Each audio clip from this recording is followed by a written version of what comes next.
the day after we played D&D. Okay. So last time I played D&D with you guys, I was in a warehouse, right? Yes. Well, And hello. Hello! I'm here. I can't see you yet, but that's okay. So, the next day, I was teaching classes, which is why I was there, was to teach classes. And I had a lady come in. And the reason why I was there is because the original manager who was there got COVID. So he was out for 2 weeks. So I go down there to teach his classes for him. And one of the ladies that came physically into class, we only have ever like 3 or 4 that come into class physically, and they all, sit far away from each other and wear masks like they're supposed to. But one of the ladies came in, and she was asking about Dirk, and I said, he's doing good. He's just, waiting the 2 weeks, he had a mild case, which he did, which is good. And then she goes on to tell me how she had COVID 2 months ago. And I was like, oh, how did that affect you? And she's like, well, it's still hard to breathe sometimes. I get a little winded. And I was like, oh, yeah, that's unfortunate. I'm so sorry. And then not 10 minutes later, she tells me that COVID is a hoax. Sounds about right. And that's not even the wildest thing she said. We were talking about Betty Boop because that was part of our class. One of the songs that Betty Boop sang, "Button Up Your Overcoat." And we were talking about it, and she was like, I miss cartoons like that. Cartoons nowadays always have like an agenda, and they're just rotting kids' minds, blah, blah, blah. And I was like, oh, okay, I could see that. You're, more traditionalist, traditional values, and getting kids to think. And she was like, yeah, we got on a conversation, and she said, I blame where we are now culturally on the liberation movement. And I was like, what? And she was like, women's liberation shouldn't have never happened. She said that to me. She was like, most trad housewife ever, and apparently she didn't want girls to start wearing pants because she was old enough to watch the 70s women's marches happen. And it is just so wild that she was like, that should have never happened. Women should be in the kitchen. I'm like, what the fuck? Who are you, old woman? What in the Send her a Facebook friend request. Oh, More of that. more of that, please. I just have so many questions. I was so, because, I have to be nice. I can't, continue down this line of conversation lest I yell at an old woman who's possibly going to buy instruments from us at some point. So I just kind of had to steer away from the whole conversation, just like, oh, so anyway, for class today, just like hard dodge. No thanks. This isn't anything I want to talk about.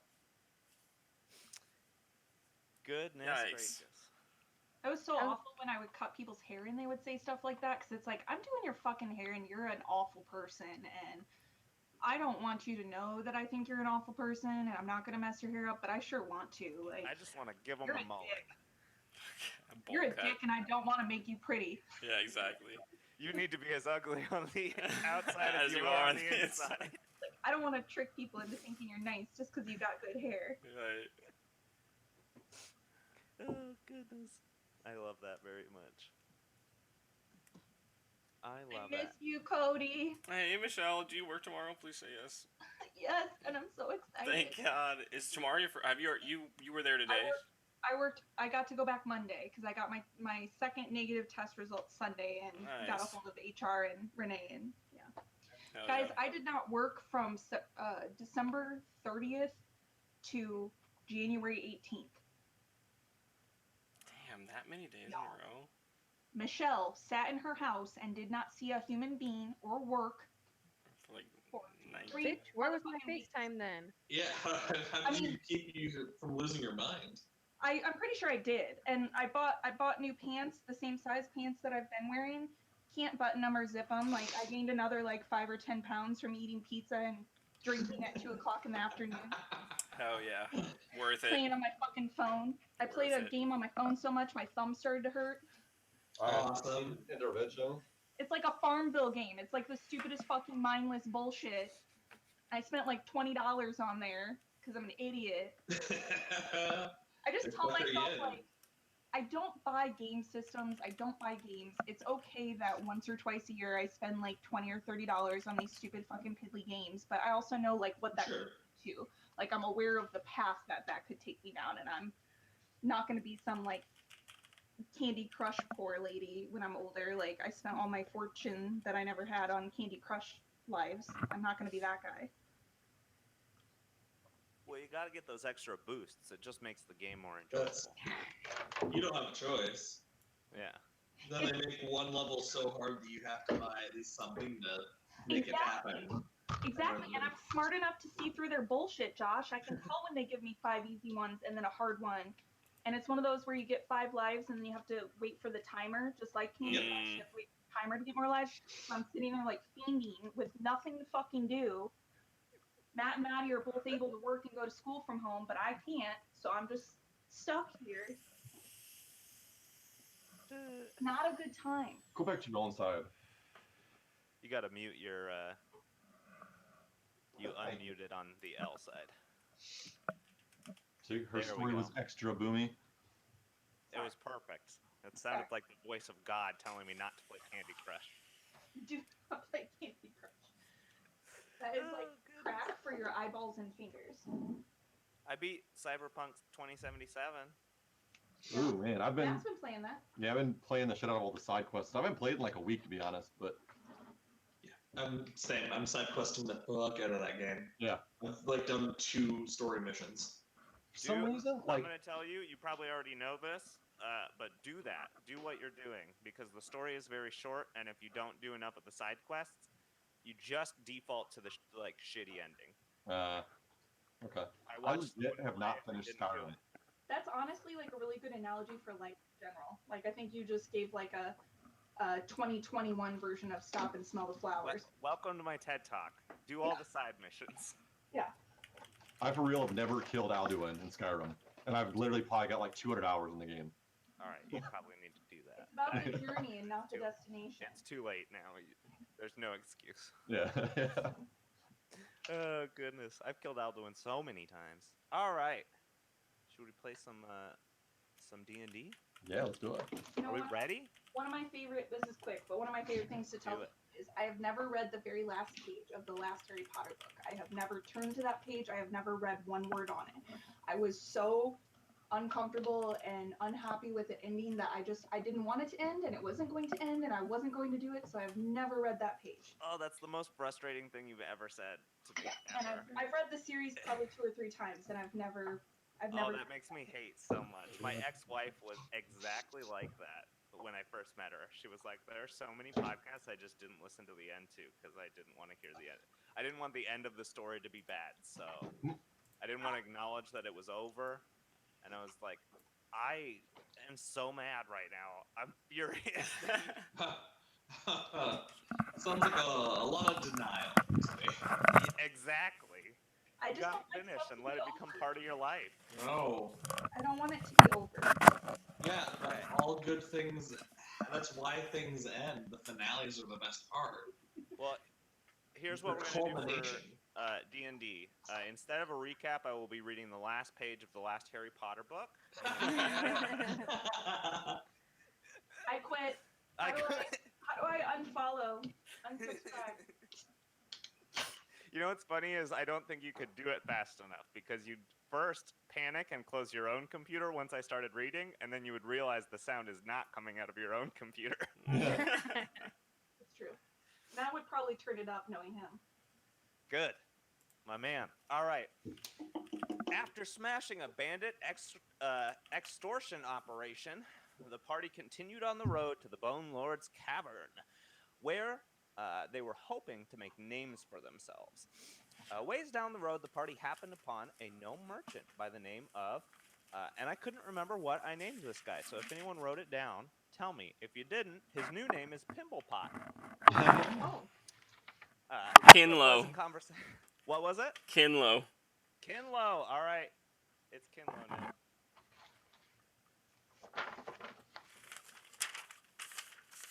His last name is Pimblepot. That's right. And it was the whole time. The court will Kinlo allow it. Pimblepot. Speaking of which, well, I mean, while we're out of character, well, never mind. We'll get to it. Go ahead, finish the recap. I don't want to interrupt. After a pleasant conversation, the group agreed to help escort the merchant to Shepshed. I also didn't remember the name of the village I gave you. So it's Shepshed now. The village down the road to sell his spices after they cleared the cavern. In exchange, Kinlo would also buy anything they pulled from the cavern from them. After reaching the cavern, Svayo heard some weird rumblings from an off-branch of the cavern. After going in, they met the feared spider, Menja, who was said to still be living in the cavern, the pet of the long-gone Bone Lord. After much battling, Svajo obtained a bound and chained book that made it known to him that it would like to be signed. Bruno found a note on a recently killed halfling who was trying to use this side tunnel, along with the goblin escape tunnels carved into the Bone Lord Cavern, as an escape route to avoid an ogre who was supposedly blocking the entrance. After connecting with the main cavern, the group finds a pair of goblins, and Kenzo, in Goblin, orders them to start mining for them. They hesitantly oblige after being intimidated to do so, and they begin taking their swords to the stone. And that is our recap. So we find ourselves here. Shift click. Boom! You guys are all there. The goblins are mining. In the room previous to this, you found... I'm trying to think if there's anything I need you to remember. No, you kind of find yourself in the Bone Lord's Cavern. It used to be a mine, got taken over by the Bone Lord, who ruled out of it for a short time before he was killed. That was about 100 years ago or so. You found his bone pit, where a goblin jumped out and stabbed Grendel. You also found kind of where the goblins have been staying. Dusty casks let know that not very many people kind of stick around here, but the goblin tunnels kind of dug all throughout the Bone Lord Cavern let you know that this has been a place that keeps getting infested by goblins, and they keep kind of digging more and more tunnels so that they can get around the different locations quicker. You also found big pieces of fresh meat with long, sinewy hairs kind of hanging off of them. It was determined that it was not human meat. Not people. Not people. Svayo, did you have something to say? Oh, well, on the meat, I think we figured out it was horse meat, maybe, or we were guessing. But then once we're actually as a party in character, I have a question, or we can do it meta style. But however you want to do it. I have done the recap. The buck has passed. so okay, so we're still within both sight and hearing range of these goblins, right? Of these two goblins, for sure. They're just kind of like looking at you, waiting for you to go away, muttering to each other. Kenzo, you recognize they're kind of muttering in goblin some profanities. And they're trying to dig into this mine and go into this already long dead vein. But they are wielding short sword and a spear, so it's not really going too well for them. And all that conversation happened. All that conversation happened in Goblin, right? Correct. You pretty much saw Kenzo stand up really strong and mighty with his shoulders back and begin speaking in kind of a higher pitched, squealy, gargled voice. And then the two goblins like bickered with each other. And Kenzo showed a fist, and they picked up their weapons and started picking at the walls. Real quick, would I know or assume that these goblins also understand Common? You would assume they... Let me look. Do goblins? Yeah. Yep. They can understand Common, whether they can speak it or not. Who knows? Up to them, okay. Some goblins do, some goblins don't. Alright, so I'm going to say out loud to the party, just loud enough so that the goblins can hear as well in common. Alright guys, I set it up so you can't leave this room without the password. And I wink at the party and not at the goblins. You hear them kind of look at each other. Do a deception check. Let me get my dice out. Actually, let me just roll it in here for you guys. We should do it that way, I think. Absolutely. What did I get?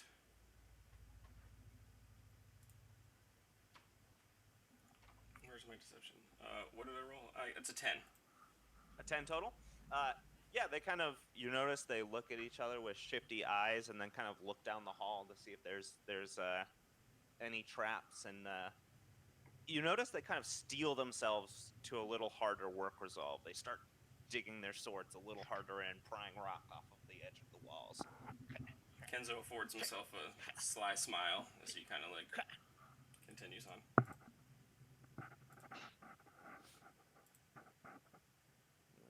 There we go.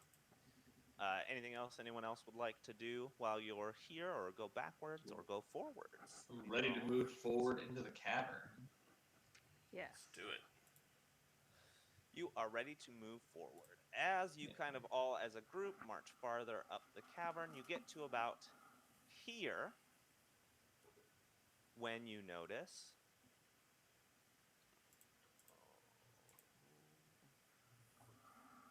wrong layer. Layers, guys. Layers. Don't forget your layers. Boop. 2 more goblins. They stand at the edge of a... some of these are holes, and some of these are not. So the ones that you guys are standing by are kind of pillars built up through the stone all the way around, and it's kind of a winding cavern. Here next to these goblins, you see 2 goblins pointing at each other. One points down the hole with a stick and says, in Goblin, so Kenzo can understand it, says, how deep do you think it is? And the other kicks a stone down, and you hear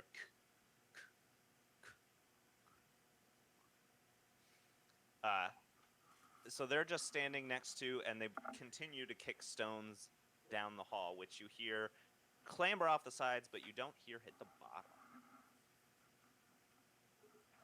And you can kind of see a little bit farther down here. Boop. And here you would kind of see, we'll say this much. You said they're kicking stones down this pit right here? Correct, and they have not noticed you yet. So, I run up as fast as I can, right behind this goblin here, and I say, why don't you find out? And I give him a shove. Hell yes. So, Svayo, go ahead and, do you want to jump down? So this is a little bit of a ledge. You can either take the ladder down very quickly, or you can jump down straight onto the ground, which is about 10 feet down, or you can kind of bounce off these crates, which would make a little bit more noise, but would be negligible to any fall damage or anything like that. How does Kenzo bound down this 10-foot? I mean, so I would see him go to shove one of them in and do quick math and be like, hey, there's one more, and sprint and try to probably, like, because I feel like I would be playing catch up with him, because I'd be reacting to him, I'd probably do like a jumping, leaping kick to the back of the head of this guy to knock him down in there too. Knock them both in. Yes. Heck yes. I meant Spio, but that's very... Oh, I'm sorry. I said... No, you're fine. I said Kenzo. That's Okay. very much what Kenzo would do. Okay. You're also doing that. Okay. Spio, how do you get down? Okay, so really, I think he would probably run down the. I guess you can't see me moving my character back and forth. He would run down the little steps. Down the crates? Yeah. Perfect. So both of you go ahead and make. There's not CMB, CMD in 5e, right? You can just push someone as an attack. Is that correct? For 5 feet, I believe. Yeah. We're going to say that that's what it is for right now. So both of you go ahead and make attack rolls, and Kenzo roll acrobatics for me. Or athletics, whichever you would prefer. However Kenzo gets down. I think I get down both ways, but I'm about to find out. Acrobatics. That's the way I get down. That's a 16. Yes. Right. What are those attack rolls? Is that an attack roll, Spio? Okay, so do I still apply proficiency to this? Like my just regular modifier, like a generic modifier? Oh, that's a good What are you question. attacking with?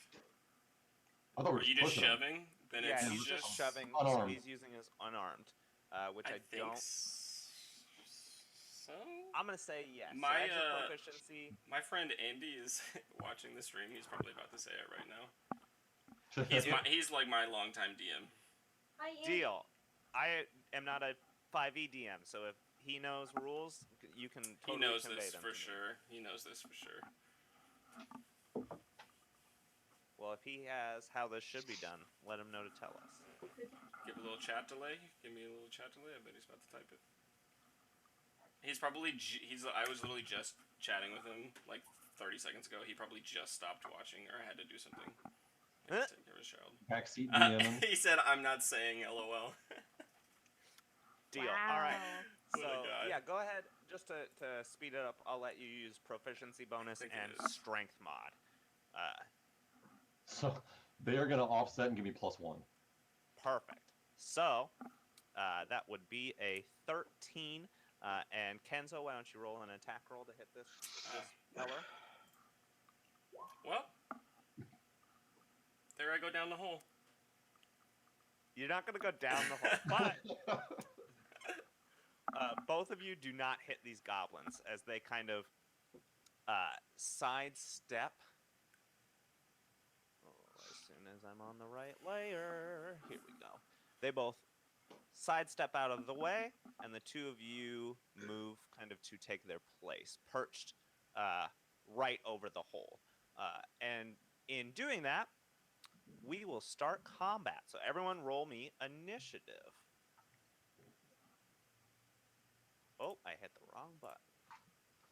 I don't need the help tab. Thank you. I know what I'm doing on roll 20 at least. 19 for Bruno. I got a 20.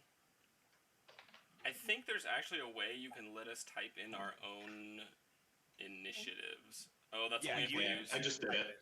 I can't do it though because I don't use a Roll20 character sheet because I'm the worst. There's actually, with Roll20, there's a way from your character sheet on Roll20 that you can roll initiative straight to the turn order. Oh. But I figured that's a little too advanced for people who have, first off, never played D&D, and second off, never used Roll20. Can I just hit next? Yeah, I was looking at macros a little bit to see what kind of use there is there. Oh, there's a bunch of functionality. Whether it works all the time or not is another sentiment. But there's a lot of stuff you can do. I need to roll the goblins. Gerblons. Gerblons are gonna get dose.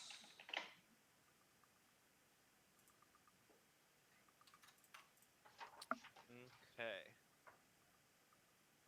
So, L, Kenzo, and Spio, you can add your number to the turn order. Oh, I forgot we were supposed to do that. My bad. Oh, you're good. No problem. No problemo. When the fight starts, I will tell you. Actually, I won't tell you yet. I won't. Rude. You'll know here shortly.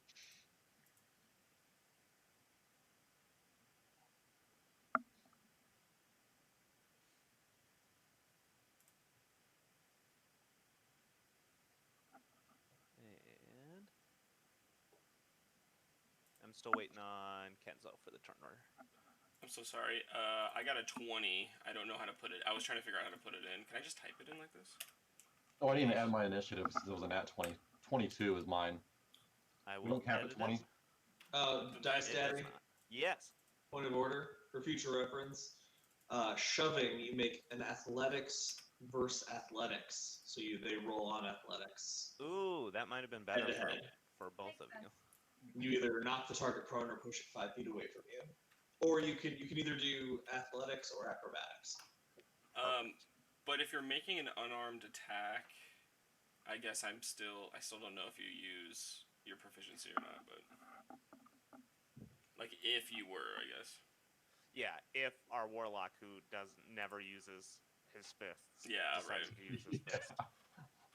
He's extra bad. It says using your attack action to make a special melee attack to shove a creature, either to knock it prone or push it away from you. If you are able to make multiple attacks with the attack action, this attack replaces one of them.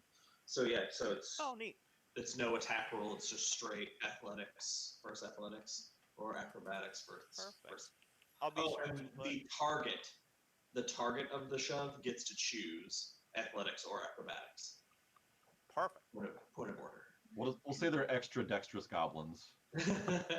These are dexterous goblins. They Tiny. might have beat you anyway with that because they do have. Oh, they don't have that as a skill. They just have stuff. Okay. The battle begins with Svayo. And for narrative, can I get a recap on what happened when we dashed at them here?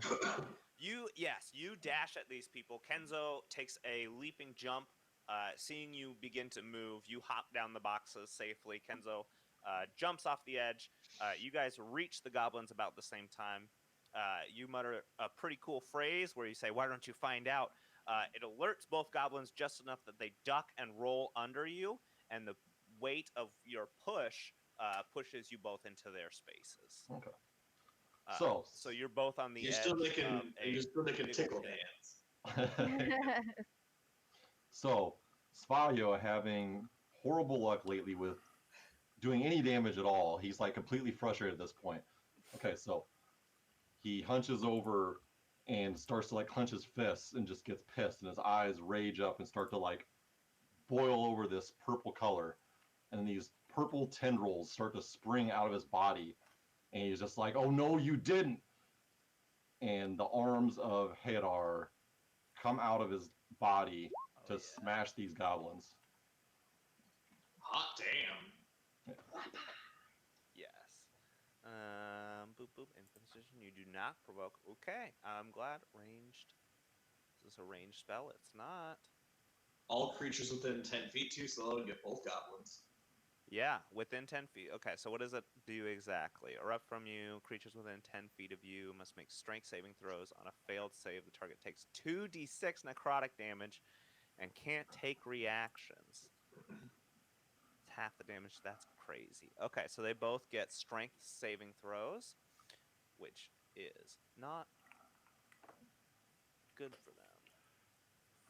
Very not good for them. All right, so here are two goblins. Strength saving throws. These are both at -1. What is your spell save DC? It's a 11 and a 10, which I bet is not high enough. Spell save DC is 13. It has listed there. Yep, they both go ahead and roll me 2d6 of damage. Nice. Oh yeah. 1 and 4. Let's see, they get separate, or is it the same? They probably take the same because it's Yeah. Okay. That style effect is usually everyone takes that amount of damage. They do not like that, but they still remain on their feet. Though engaging into that may not be their favorite idea ever. So that is that. Svayo begins to ripple dark energy pools at his feet, and tentacles erupt from the ground, just beating the ever-loving hell out of these goblins. Kenzo.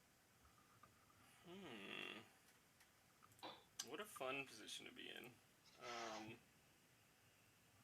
Let's just...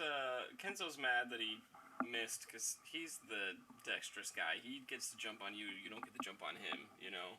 So he's just going to smack this dude with his quarterstaff real quick. The dude right next to him, obviously. That's a 24 to hit. Hit, for sure. For sure hit. This is plus 3, so 8 damage. What happens to this guy? I just poke him I literally just poke him straight in the face, like a really hard thrust to like the forehead, and it seems like his head hits the ground harder than my quarterstaff hit his head. Oh, absolutely. You smack him in the head, it knocks him off balance, and you hear a crack as his skull breaks across a sharp rock. You see blood dripping from the back of his head. Nice. And then I just lazily kind of stroll over here and punch this guy in the back of the head. Yeah. Can you move and do your second attack? Is that a 5th edition thing? Yeah, I believe so. Let's see, when I believe that it's called 2-weapon fighting. Go ahead and do it. I know in Pathfinder you can't attack, move, attack, but I think you can in 5th edition. I've always done it that way at the very least. First stack exchange result says yes. Perfect. There you go. Let me hit him with this. That's a 12. Yeah, what do you, oh, 12 doesn't hit. Unfortunate.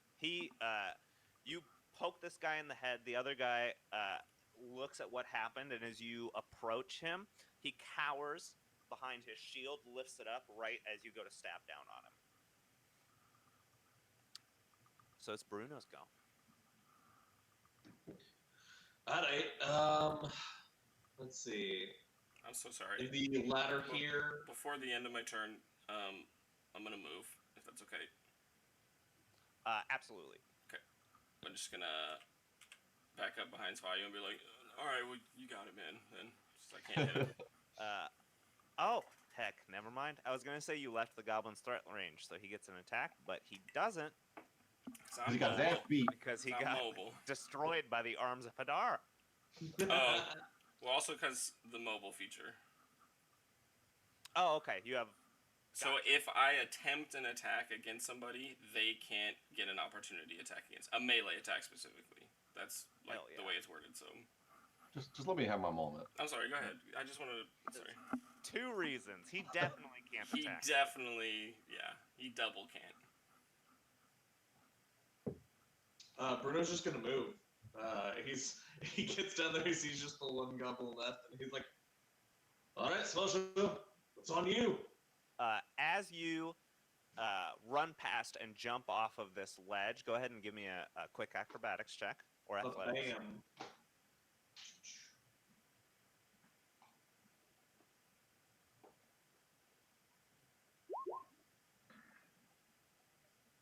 Yeah, you pass for sure.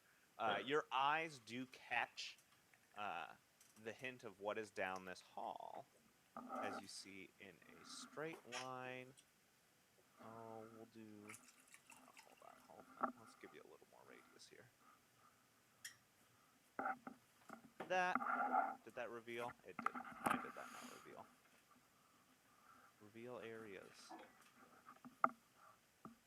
Boop, that revealed. And...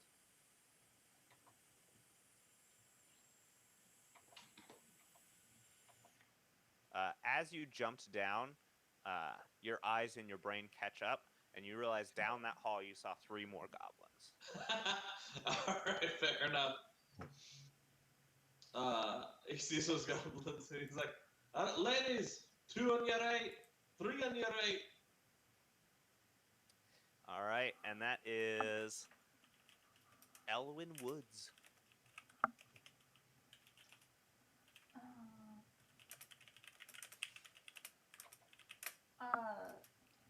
Apologies. Am I still a cat? I think you decided to come out of cat form. I'm real hazy about the end of the last session. I can't imagine why. Okay.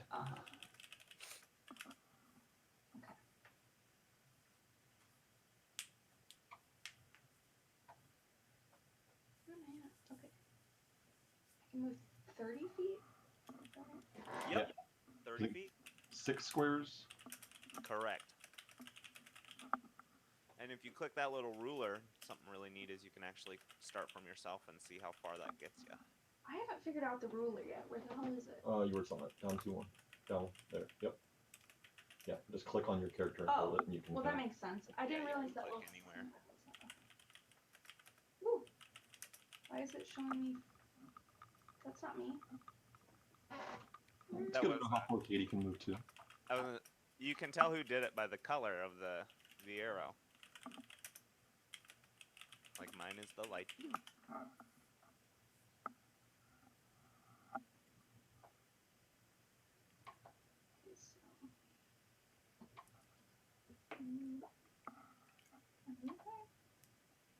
Yeah, just click and drag. Problem. You gotta click and drag. I think I gotta turn the ruler. Go back to your arrow. Yuki. No As a wonder. caster, you should have some cantrips too. I don't know if you have any that do damage or anything like that. My produce flame can be an attack. Light them up. I was actually. Do whatever you want to do. I was gonna say I will give you suggestions, but in the end, it is all on you. Yeah, I want your suggestions completely. And we can't see behind his screen, but I guarantee you this thing is like barely clinging on to life. Like anything you do to this goblin that hits is gonna kill his ass. No, my instinct was to use my staff, honestly, for the shillelagh. Whack him. Shillelagh. They're honestly pretty close. Yeah, is Shillelagh a bonus action spell? It's a cantrip. It is a bonus action. And yes. Okay, so you can move, use your bonus action to cast Shillelagh, and you can smack this guy if you want to do that, for sure. We're gonna fucking destroy him. I walk up to him and grab my staff, and it starts to vibrate, and then I whack him into the hole. Yes, go ahead and he goes, roll me. Roll me a d20 to hit. With no modifiers? Isn't it? You do get modifiers. One concentration. You can use your spell casting instead of your strength for the attack roll. So it's just like casting a spell. Plus your proficiency bonus. Oh. Shit. So that's plus 2 more, but that's probably hitting. So yeah, it's a 17. For sure that hits. So yeah, you take your shillelagh, you jump down on those boxes, real nimble like, come down and whack this guy across the side of the head. He falls. Like I'm hitting a home run. You out of the field. Yes, you major league home run. All the bases are loaded. You got to Super get all smash the men home. when you over smash with the home run bat. Yeah, when you smack him, he actually rebounds and leaves a little blood spatter against this wall back here.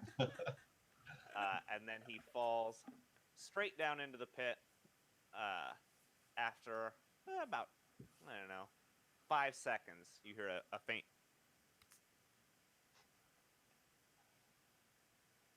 Damn, girl! That's a long way down.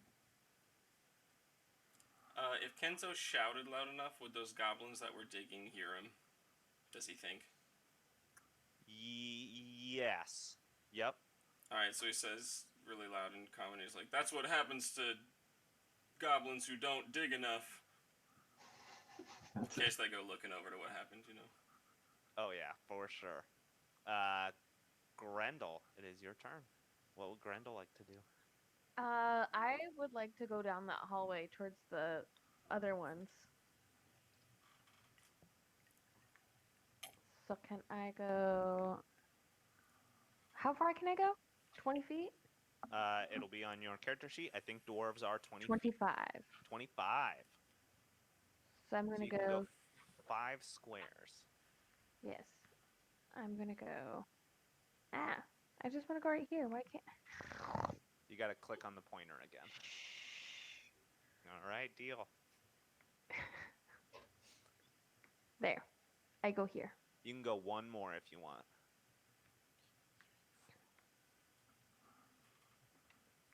Perfect.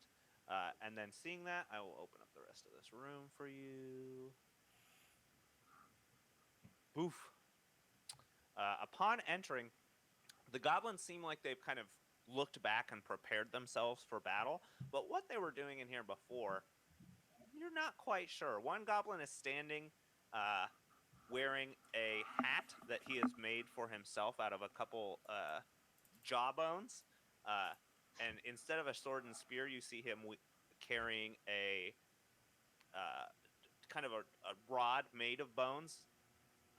And the other two look like they're dressed in what a goblin would imagine a suit looks like. So who knows what could have happened here? You have an attack action left and a bonus action. Well, I'm gonna shoot at the wannabe Pokemon with the jaw. With the jawbones, Yeah. this guy here. T-tap. Yeah. Go ahead and roll me an attack roll. Do I get initiative at all or anything? You get what's next to your crossbow. So on your character sheet next to your crossbow, you roll a d20 and add whatever the attack bonus is. 6. Correct. This is unfortunate. I'm sorry you don't get a roll again. What? No, I didn't mean to roll that. The first one was a 4. It was a practice roll. Wait, what? None of those are supposed to roll at that time. I want to do homework. Wow. Son of a bitch. I gotta go with the first thing that rolled, which was a 4. I didn't even put in 6. So how did? Whatever. Whatever. So 10 total will not hit the goblin.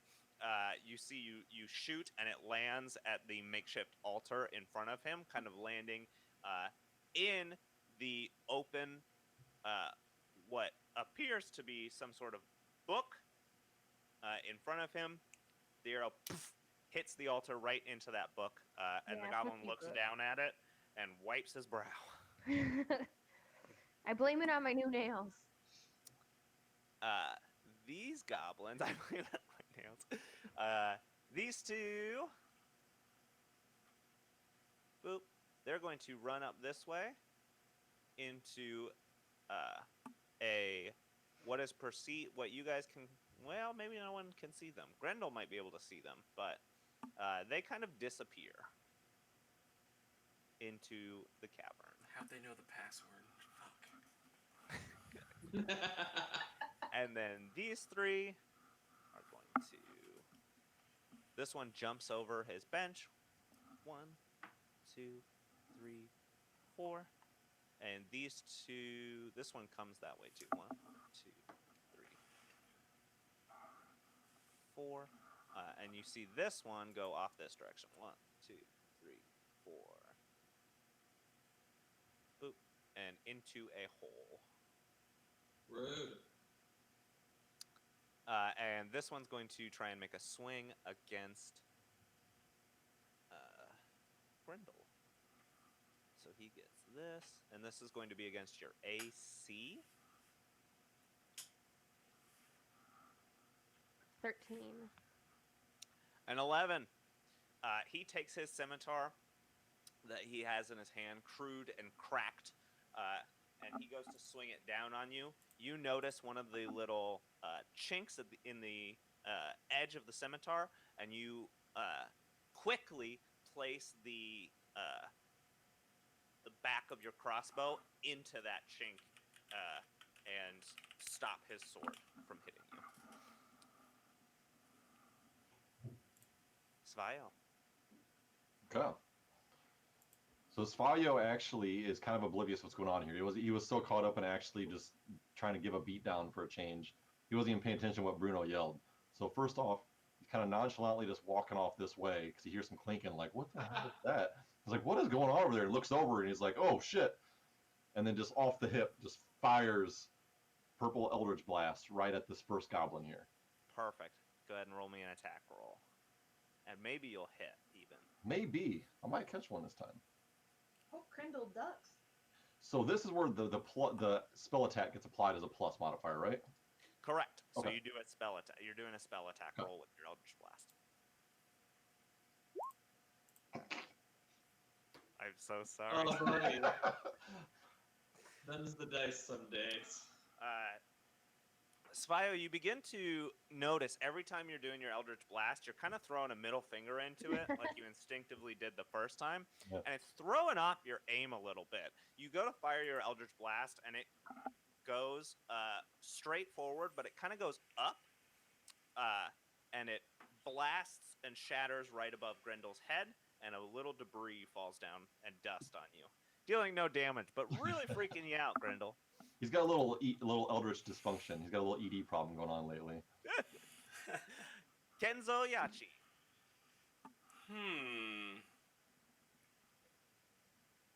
He really wants to go chase after those insubordinate goblins, but there's a threat at hand.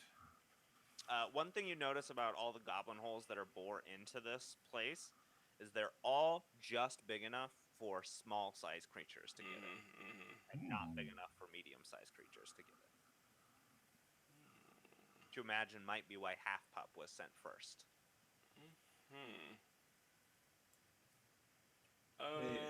Rest in peace.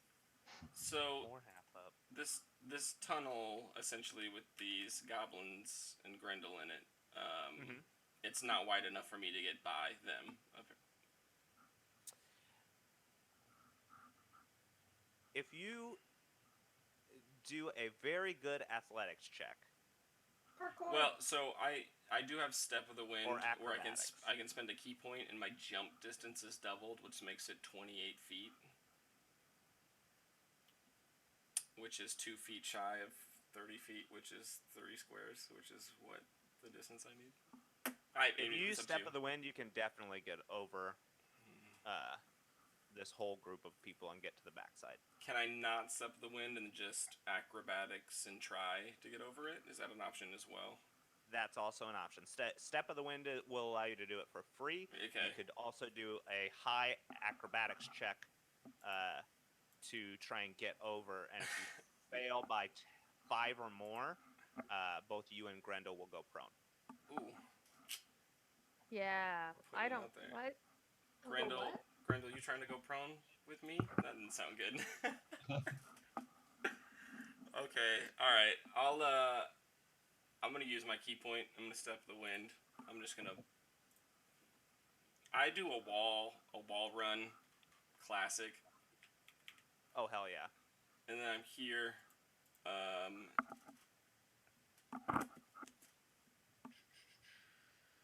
can actually... Alright, I'm just gonna... actually...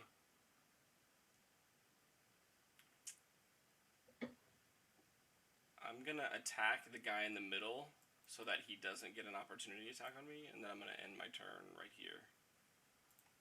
Absolutely. Let me do this. It's an 11 to hit. Does not hit. But I'm over there. Grendel, you see Kenzo Yachi jump up on these barrels, come barreling through the hall. You might hear a quick on your left as he jumps over the side, kind of begins dashing across the wall past you, and you see him try and do kind of this spin kick as he goes by to hit a goblin. The goblin quickly ducks, but then Kenzo lands on the other side, coming to your aid, ready in his martial pose.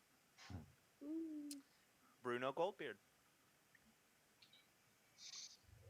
Bruno's gonna huff his way back up this ladder.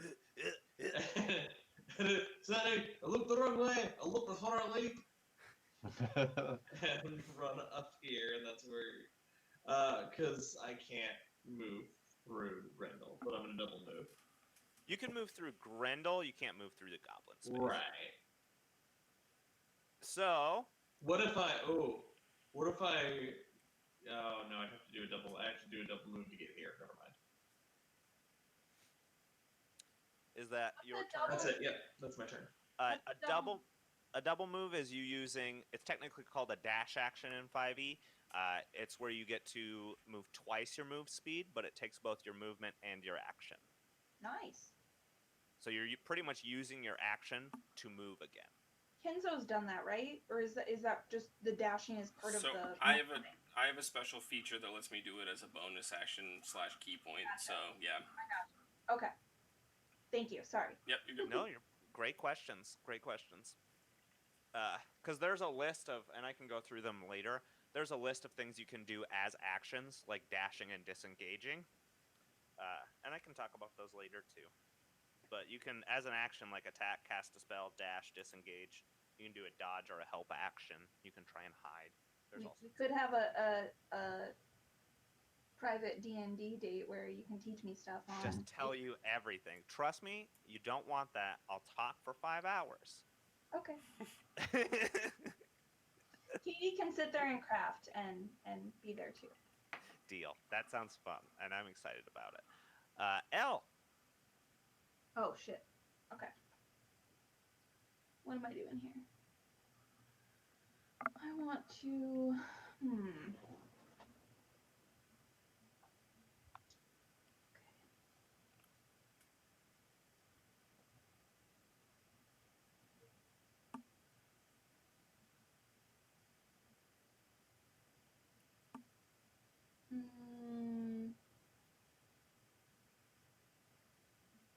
I think I'm just gonna move to get up.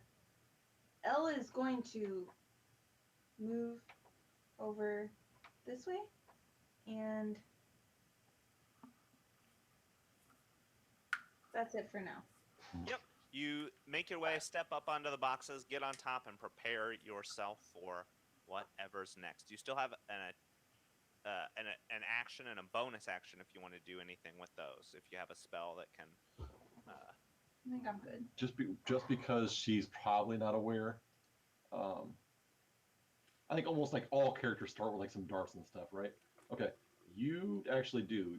Just so you know, you do have like a dart if you did want to like throw at a goblin. I'm only jumping in there just because I don't think she knows that she has that stuff. I did not know I had that stuff. Yeah, you probably have a ranged weapon of sorts. Is there anything else? It looks My like quarterstaff. you have a quarterstaff and you have darts. You have a dart. You have one dart. I remember when I think I'll hold off. I think I'm just gonna let this one ride out. Sorry, guys. That's all right. Grendel, it is your turn.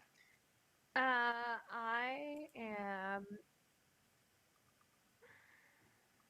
I'll give you a hint. If you fired right in melee where you are now, you would be either, I don't know if it provokes an attack of opportunity or it does disadvantage on the attack roll. It's one of those two. Hold on. What is it? I'm sorry.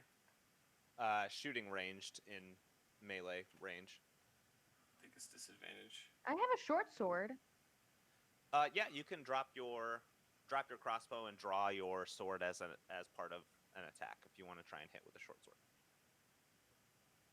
Okay, yeah, I'm gonna do that. All right, you drop your. With my... Yeah, go ahead.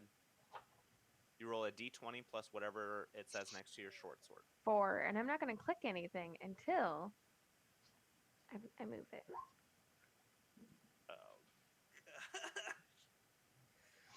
I'm cutting these nails off right now. Why does this keep happening? Oh, No one can hit anything. All right. You drop your crossbow, being in range, and you go to pull your short sword out.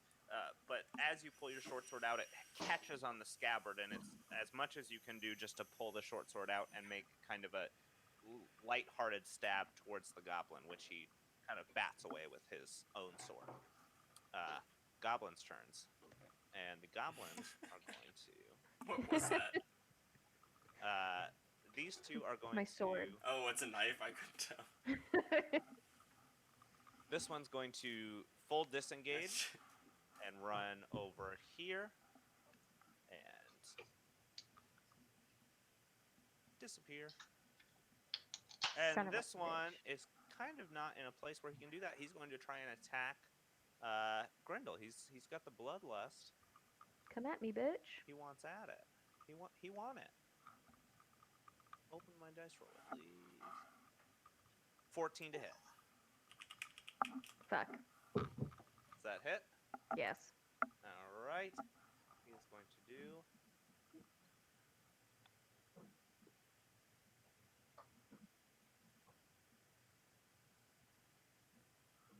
Six damage to Grendel. Ouch. Yeah. And I'm still at the same points as I was last time, right? Yep, you haven't been healed. You haven't rested. Okay. So what are your hit points at now? I am at 13. 13. What's your max? 23. Oh. Good to know. That's right, because you went into Constitution. Svio! Okay, and I think you were undecided. Did we see when the goblins ran into this little hovel over here? Did we notice that, or did we not notice it? You didn't necessarily notice them go in there, but you know they're not where they were before. Okay. So, we're going to switch hit. So then Spio, since he just kind of threw that little right hand middle finger and missed, we're going to try to lefty it out this time. And so he cocks back, gets some purple glow going, and just thrusts it forward right at this goblin straight in front of Grendel here. Woo. That is Yeah, plus for sure. whatever, but yeah. Nice. Sure. Spio, you realize as you do this, maybe you were supposed to be a left-handed person. Your handwriting has always been really bad. Like, So that is going to be 1d10 plus 3.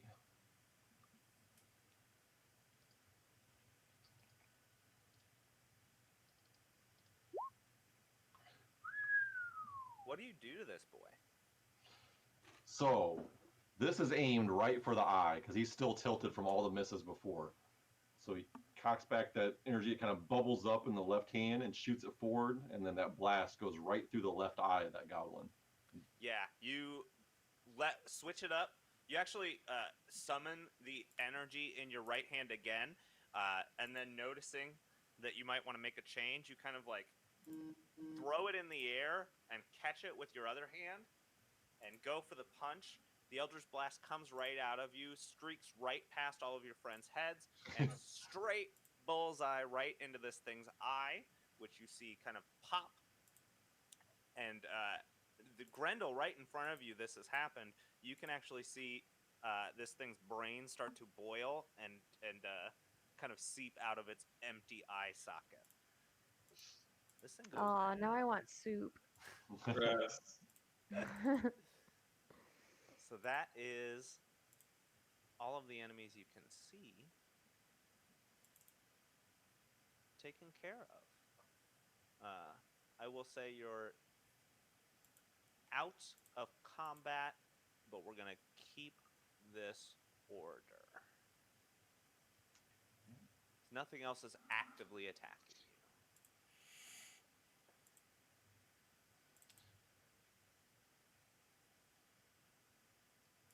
I'm going to wander down here and kind of shake down this dead goblin and take a look at what he's got on him. Heck yeah. You pull off that dead goblin a crude cracked mace and a short bow, as well as 3 gold pieces. Woo! Kenzo wants to see if those goblins from up before actually dug up anything useful. Roll me a luck check. I don't know how to do that. Is it just straight up Just D20? Straight up D20. It's a 10, so right in the middle. Nah, Okay. Nothing too exciting. You see some rubble on the floor. Taking a closer look at where they were digging, you can tell this wasn't even a vein. Fucking goblins, he says in There was nothing Goblin.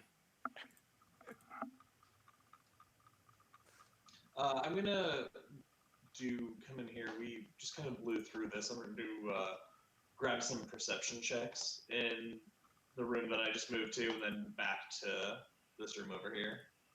Yeah, I'll tell you what you see. In this main common area, it seems as though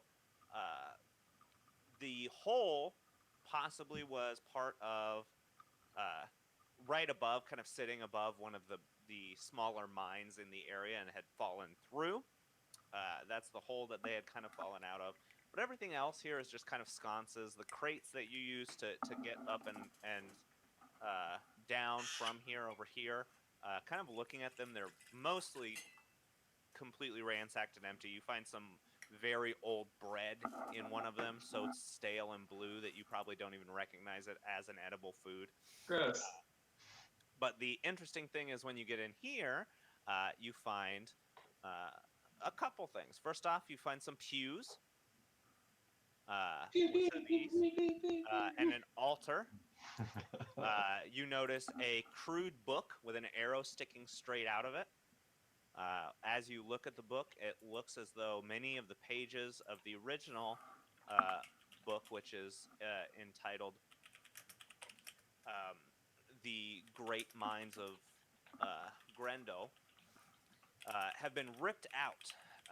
The pictures have all stayed, and on some blank pages that have kind of been sewn in, you see crudely etched phrases which you would assume is in Goblin. Gotcha. You also see a small chest here in the corner. Okay. Bruno, hey, Kenzo. Kenzo, you speak Goblin. Would you mind taking a look at what I found here and reading it? Kenzo's like, yeah, all right. Comes over there. You go over and read the writings on the book, and they say, goblins are great, everyone else sucks. We're going to form our own cool religion with goblins and swords and gold and naked lady goblins. As Kenzo's like reading this to them, he like stops at one point and he's like, "It's useless, guys. Sorry." And he drops it to the ground. And as you do that, you drop it to the ground, and it flips open to a page that had a beautiful picture of a mine on it, crudely written in charcoal, a goblin with boobs. And then Kenzo goes, "Well, I mean, I should probably keep it just, for like." Oh, you actually, Kenzo, I didn't know you were interested in mines. Yeah. We can tell you all about it. You know what? After this adventure, you come hang out with us. We'll drink beers, and I'll tell you all about mines. I love mines. Tell you what, you show me a good mine, I'll make you a nice ring. You look like the type of guy that would wear like big gaudy rings, I'll get you one. You know me too well. I think Bruno is definitely the type that has a bunch of big brass rings. Yeah. He has so much gaudy gladiator. Like when he's dressed up for his gladiator combat, he's extra as fuck. Like you might as well have what do they call them? Why am I forgetting the name? Brass knuckles. You might as well have brass knuckles on at all times. Yeah, exactly. Hell yes. Actually, Kenzo's like, you know what? I'm gonna make you some nice jeweled brass knuckles one day. Mark my words, all right? Sounds like a deal. Being interested in all things book, Spalio is kind of wandering over that direction and realizes it sounds like they're not looking at much. But even though kind of passively doing it most of the time, uses Eldritch Sight to detect magic, just kind of in this general vicinity. I'm mostly focused on the book desk area and the chest over here. The chest and the desk area, you notice nothing, but you still get that same sense of magic that you've kind of been getting. The book in your bag that keeps whispering in your head, it's actually getting a little distracting. It's one of those noises that kind of comes in and out of your focus, like it's always on in the background, and then every once in a while you'll just realize that it's still on. It's just going, sign me, sign this, sign me, and that's coming from the book in your pouch. You also get a hint of magic from this direction, but not in this room. It feels like it's coming from deeper in the cavern. Okay. But the chest and the altar, no magic. Okay. So I'm going to keep wandering this direction and attempt to open this chest and take a look inside. Heck yeah. Ellen Grendel, are you doing anything while these are doing all this stuff? I'm just gnawing on my nails, trying to make them shorter. Grendel, hey, it looks like this well over here is their water source. So you should poop in it. Okay. Run over there. Grendel runs over like many of the bets that Bruno has made her. Yeah. Drops trowel, but in a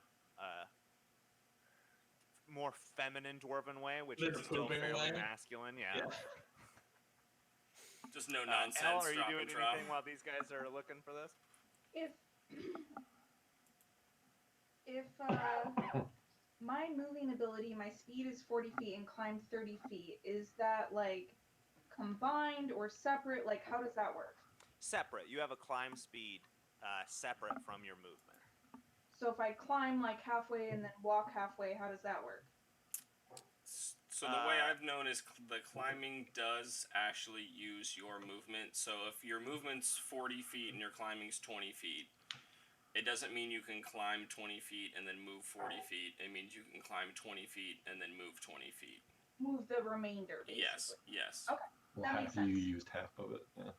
Or whatever it may be. It's different for lots of different exceptions or whatever, but yeah. I get that. That answers my questions. Well, nobody notices, but Elle slowly shrinks back down, and she is a tiny cat. I know that's a shock. But she's a very young, stealthy, energetic, tiny black cat that nobody notices. And my speed and then climb. So I can climb 30 feet and then go another 10. And I'm going to try to... Where's the entry point to this little inlet that the goblins went into? You see a couple. You see one. The one that's like in the room with the altar. You see one here at the bottom of these stairs. You also see one on the other side of this cookware. I think if you just click, we see the ping. Yeah. Okay, so I think then. No. Sorry, guys.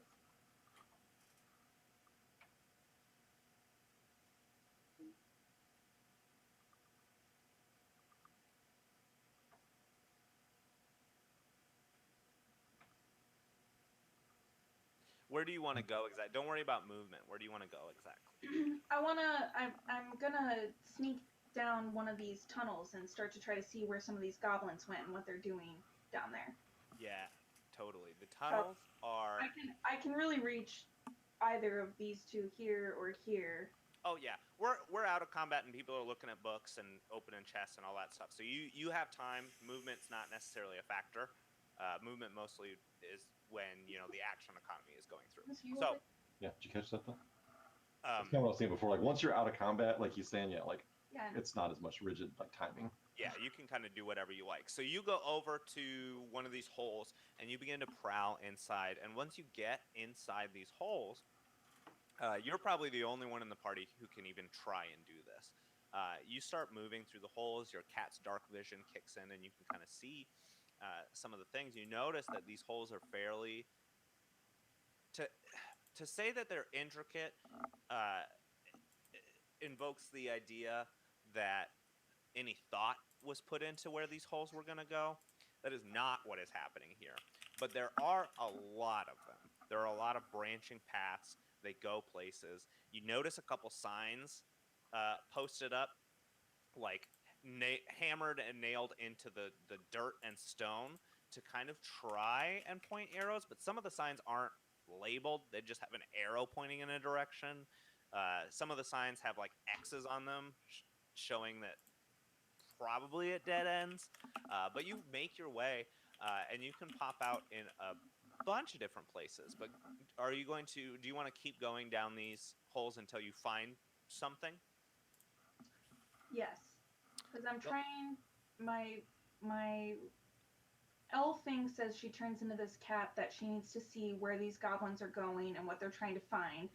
And although she's aware that these people / whatever they are over here looking at this book and looking at other stuff, she realizes that she needs to figure out why they're in here and what they're trying to get at.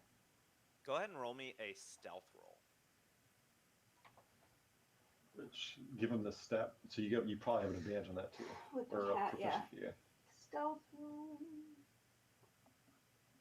Oh, I don't actually. +4. +4. Damn. Oh. Still not great. They don't notice you, but you turn a corner, and you come upon. Am I on the right layer? What layer am I on? Yeah. Oh, there she is. Huh? Yeah, I will ping you over there in just a second.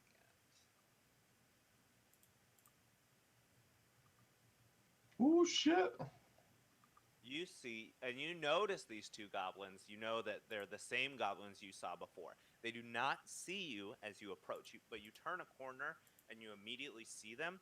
They both have short bows out, and don't necessarily have them drawn, but are kind of waiting, looking this direction. Svayo, I'll let you think about what you want to do next. Svayo, in that chest, you find a bunch of useless baubles and trinkets, things that are metal colored and shiny, but not necessarily money. But you do also, after kind of scraping through it, find a well-crafted silver dagger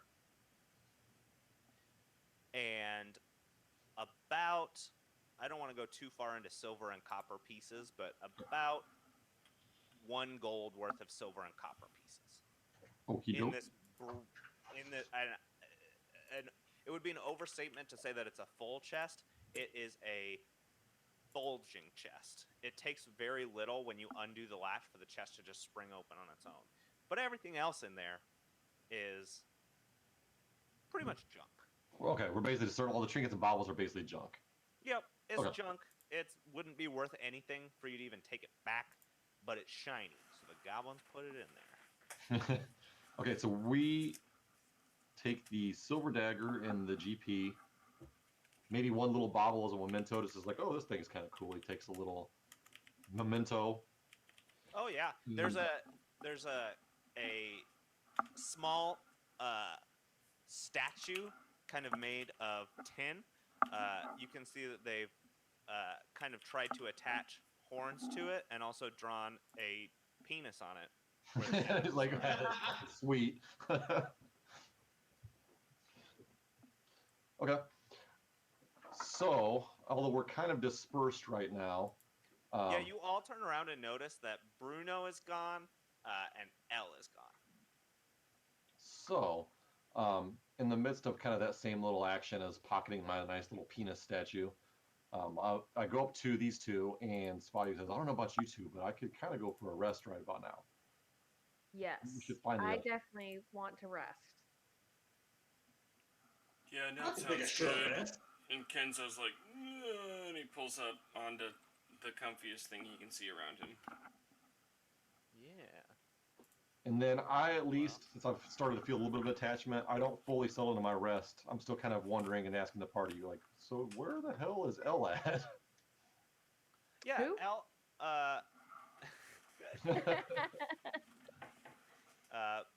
Bruno probably comes back and joins the party, I would assume. Everyone's decided to take a little short rest. Elle, we'll snap back to you. What do you do? in Mapping this on the pew. situation? I sink into the shadows. I'm just basically going to silently observe what these goblins are doing while my party is resting, just to see if I can get them to tire and divulge some sort of information. Yeah. Okay. I'm just chilling in the shadows near the goblins where they can't see me. Perfect. And the rest of you are just going to, in this little church, just take a quick hour nap. Are you doing anything before you So, yeah. zonk out for an hour? You don't necessarily sleep. You just don't do anything. Yeah. You don't do anything that's more strenuous than eating, drinking, reading, or tending to wounds. That is a short rest.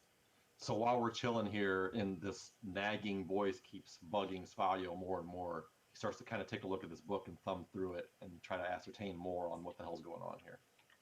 The book, as you pull it out, it has a big, gnarled metal, but it's twisted with other types of things, stones and things like that, and it's kind of taking on this purplish hue. But it's got a giant lock on the front, and it's all wrapped up in chains. Okay. I am going to see if I can open the book. How would you like to try and open the book? So first, it's a nice light, just kind of tug. See, oh, is this lock actually functioning, or is it actually closed and locking me out? As you pull on it, the lock stands firm. The book doesn't even budge. The chains wrapped around it are so tight. Okay. He's gonna kind of get over that real quick. He's not a locksmith here. He's just gonna like, okay, well, fuck it, and lay down and maybe take a sip out of his flask and take a little rest. Okay. Anyone else doing anything during this time? Nope. No? Okay. You guys settle down to take a rest, and about 15 minutes into it, you notice that the goblins that you're standing right next to put their short bows on their backs. They grab their weapons at their sides, and they begin to turn towards the hidey hole that you're in currently. So I, as a cat, with my keen sense of smell and hearing, hear their movements and smell them coming closer, and I start. Oh, you can see them. You're kind of keeping an eye on them. But I slink back through the tunnel the other way, in reverse, Absolutely. walking backwards. The way you came down, you slink back. You hear, as you're slinking, goblin sounds coming after you. And you pop right here. You probably have, about 2 rounds to alert your party before the goblins pop back through the hole.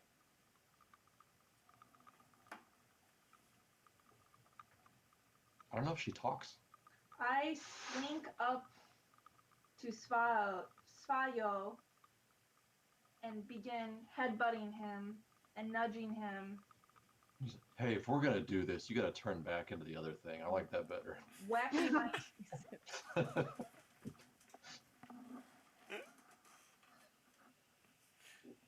That's not my style, lady. So if you want to stay a cat and you're trying to alert them, just kind of by doing what you're doing, I'm going to need a... I think Svayo kind of like, he's not fully asleep, so he kind of opens his eye and looks at me, and he thinks he's dreaming because I resemble his friend. His little cat friend? Mogwai. Mogwai.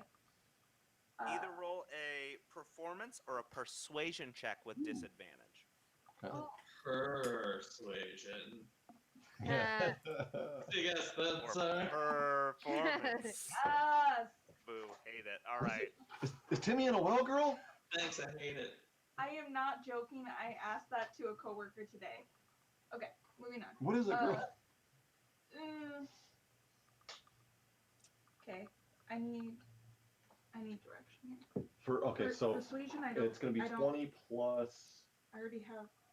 It's gonna be 20 minus 1. So roll a d20 minus 1. But I'm a cat. If it doesn't So say you roll- there, you keep your stats. Perception, strength. Yeah. Passive perception 13.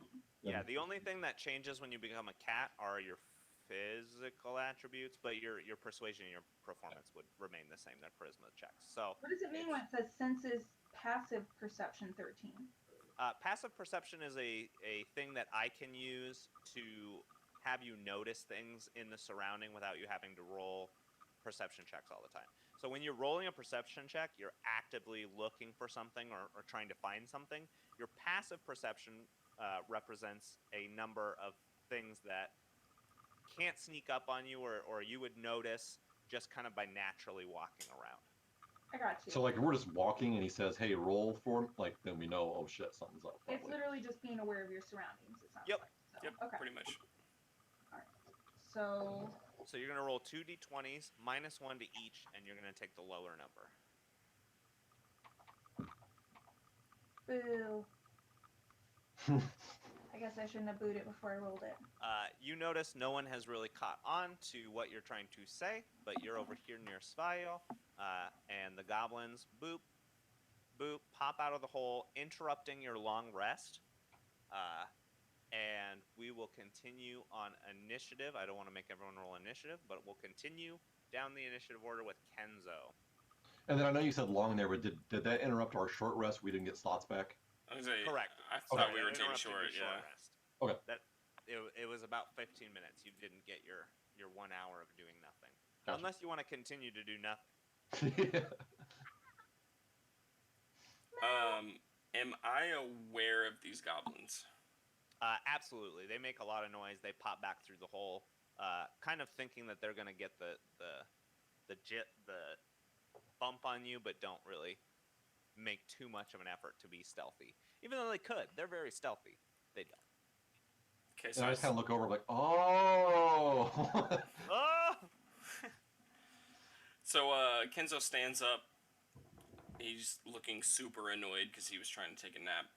And he says in Goblin, 2 more insubordinate goblins don't want to dig. Well, I've got a lesson to teach them. And he pulls out his quarterstaff and he slowly marches towards them. Slowly.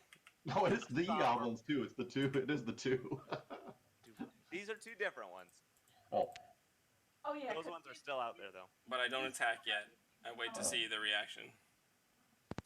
Do you want to roll an intimidate check? I really do. I don't, because I don't have a good bonus to it, but I think that's a -1. Let me see. It's a -1, so a 7. They seem fairly unaffected, and you would know that. That's probably my blonde. As a bonus action, so if you want to do a...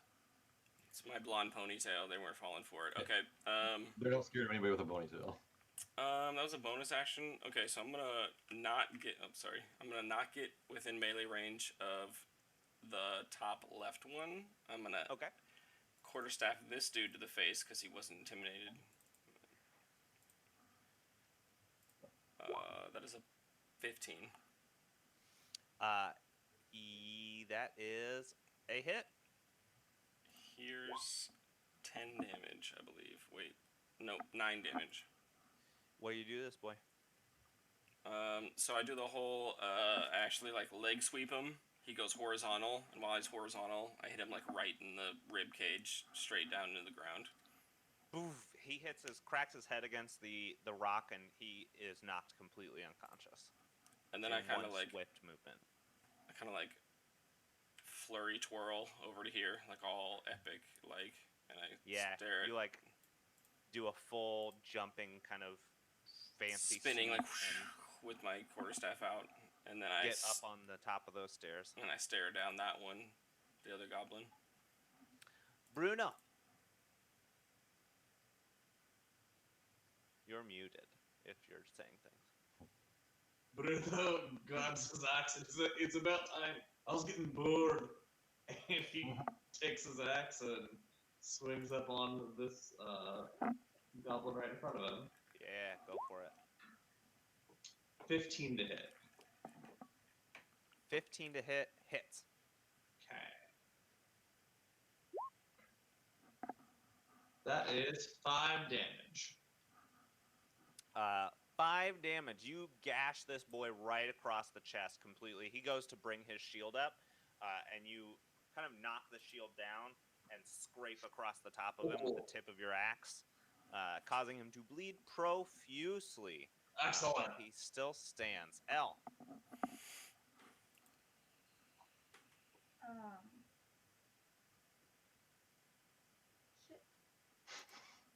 L shits on the ground. Oh no! It drops trow. Okay. Scratch the ground in front of the poop to try to cover up the poop.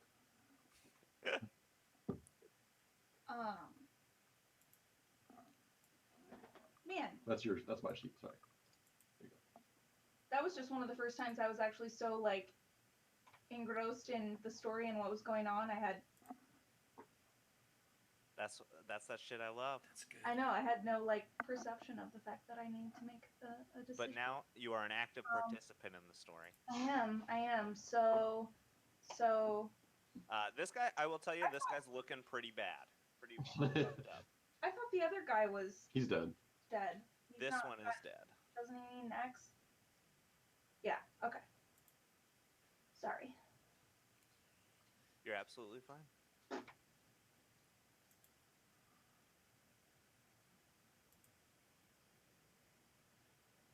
Yeah, with your cat movement, you can definitely get over there. Yeah,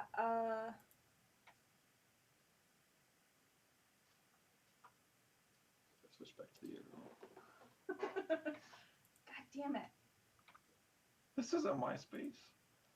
Shut up, asshole. MySpace. Call me old. You got it. Call me old without calling me old. You got I it. think all of us here had a MySpace. Yeah, that's true. Oh, for sure. I customized the fuck out of that thing. Cody, did you have a MySpace? Zanga was better.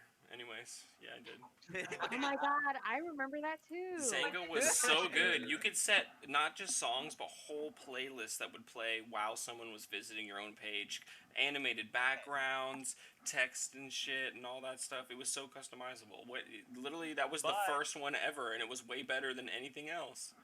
But could you rank your friends to let them know where they stand with you? Well, they could have added that. You could add that. You could literally like copy and paste HTML into like edit and chat and bars and shit and get whatever you wanted. It was crazy. It was anarchy. It was amazing. It was beautiful. I thought I was gonna be a computer programmer because I could do HTML. Yeah, I know. It made everyone feel like that. Like Zanga. It was like, yeah.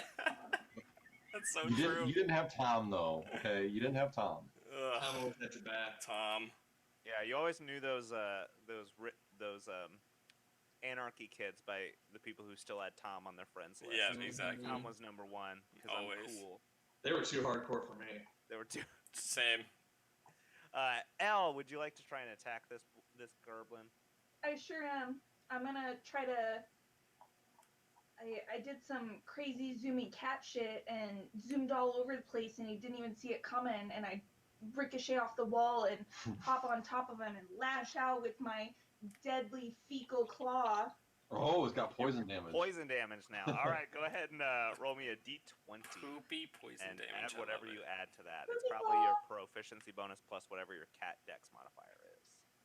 Proficiency +2 and my There's a It pun probably in here says somewhere. on the cat. Yeah, it probably says on the cat what the attack would be. Got it. My claws are hit 1 slashing damage, but Yeah, I'm pretty sure it's you're one. saying I should use my dex and For your hit, yeah. Let me look You, up. you had it right when you said the +2, and yeah. Yeah. So +4. That's +2 and that's 2 + 2 is 4, guys. Yeah, all right. Let me look up cat real quick.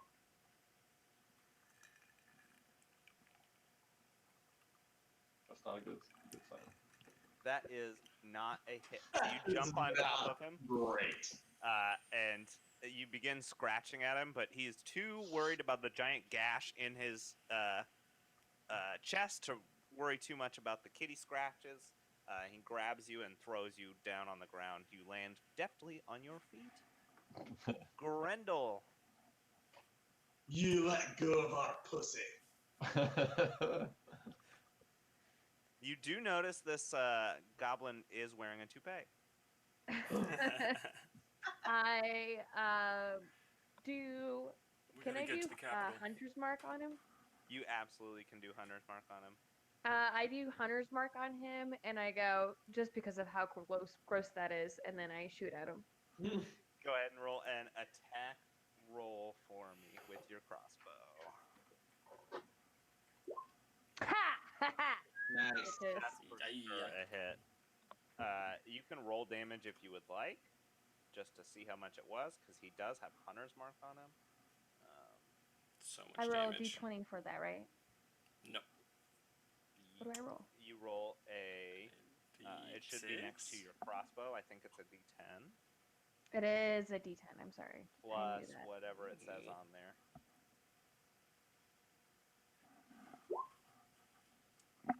That's Nice. bode well for him. You also add a D6 Oh my god. For Oh. Hunter's Mark, that shit is nasty. for Hunter's Mark. Boom. Fucking pink mist.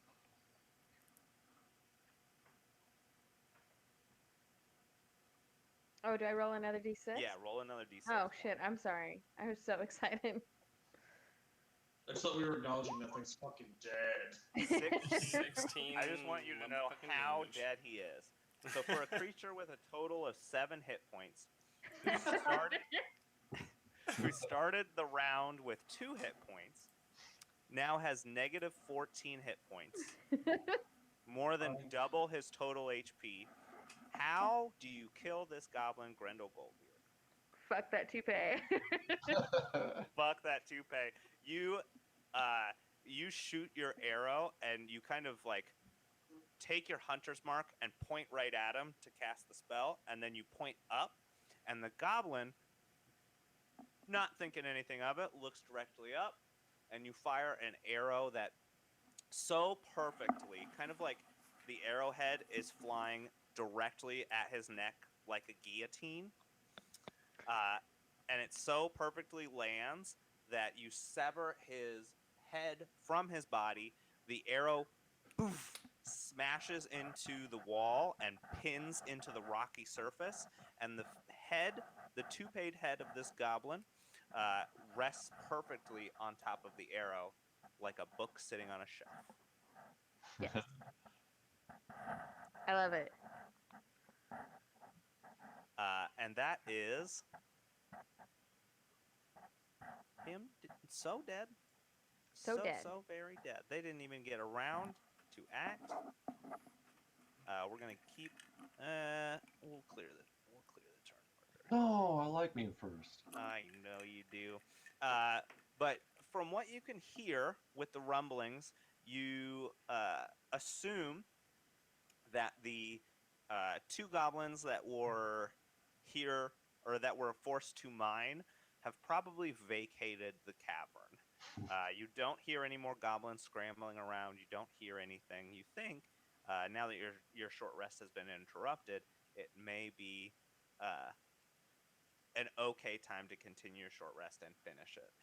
After your hour-long resting around and finishing your short rest, Oh, yeah, go ahead.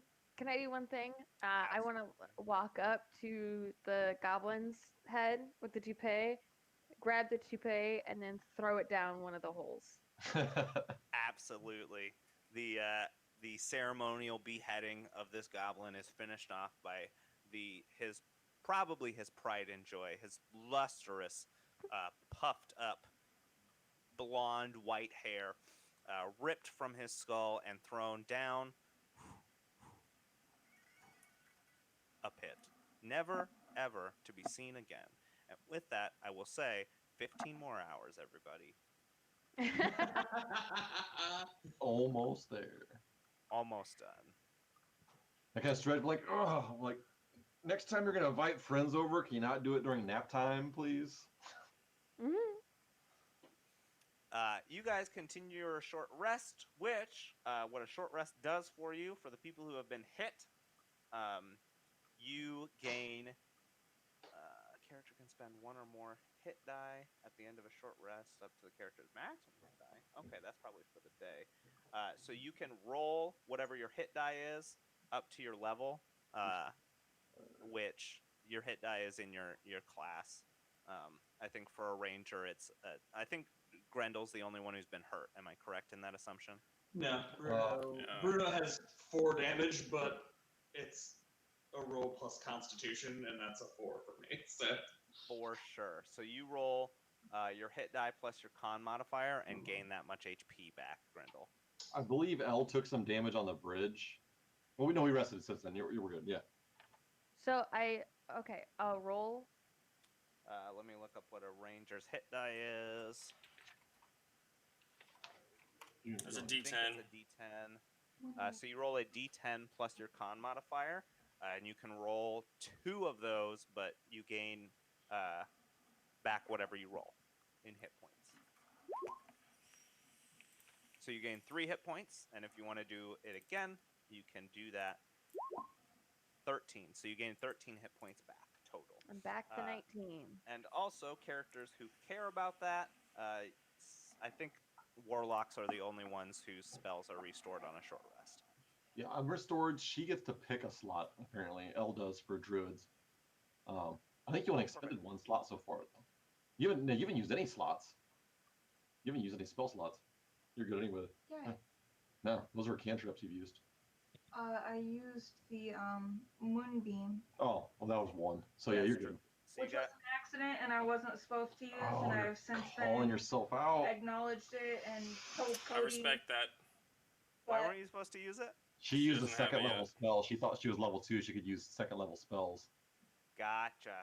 I didn't Gotcha, catch it until gotcha. after the Yep. session. I was like, wait a minute. It's like one of the 2 or 3 things that are still like not clicking and making sense in my brain is the spell slots and the levels. Like I just need to have that light bulb moment of like, oh yeah, like there's something there that still confuses me about my levels and the spell slots and the charts I look at. But anyway, Yep, moving it's on. just druids are based on the chart. That's how many spell slots you have, and we can have a conversation about magic and how it works at a separate time if you want to do that.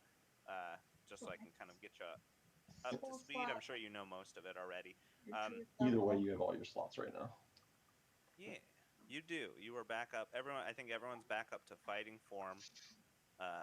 And you're awakened from your 1 hour short rest, hearing a smashing pound far off in the distance against a stone wall.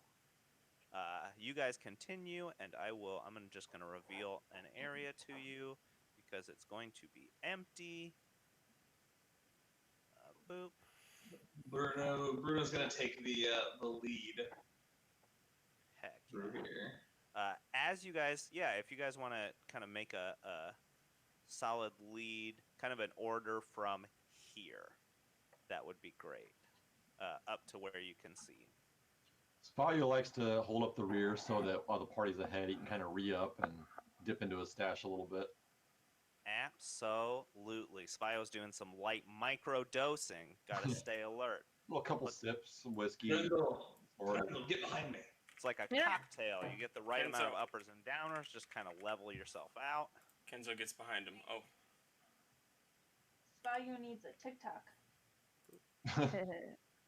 And then along the route here, I mean, I think you're kind of heading over. There's not jack shit going on, but perception check along the little route of the hallway here to see if make sure we're not just walking past anything. You notice as you walk past this area, there's a few more shallower pits. But there are, in this hallway especially, it seems like the all roads lead to Rome style of goblin holes. There are so many goblin holes on the walls in different areas where... And Elle, you recognize this area, though you probably can't tell everybody because you're still a cat.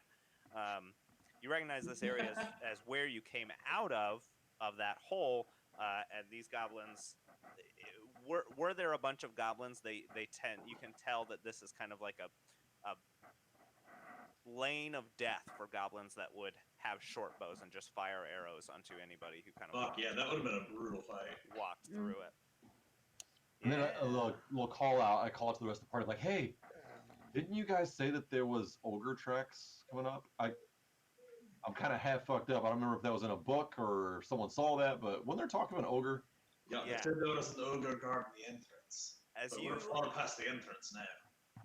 as you have this conversation and continue walk down, the pounding against the stone, boof, boof, boof, gets louder and louder and louder as you go. And everyone, as you kind of round this corner, you see. Oh, let me make sure I'm on the correct layer to do this. Do I have to go back to my normal form before I can transform to a different beast? Correct. Sorry. Well, you might be able to switch from one form to another. You might be able to switch from a cat to a...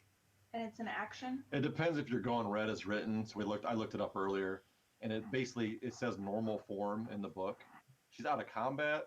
I would see no reason why you couldn't just shift wild shape from a cat to a bear. I don't see that as game breaking.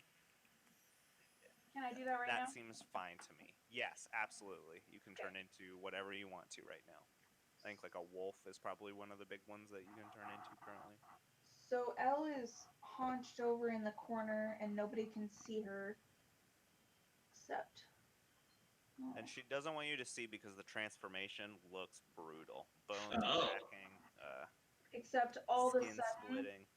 Gross.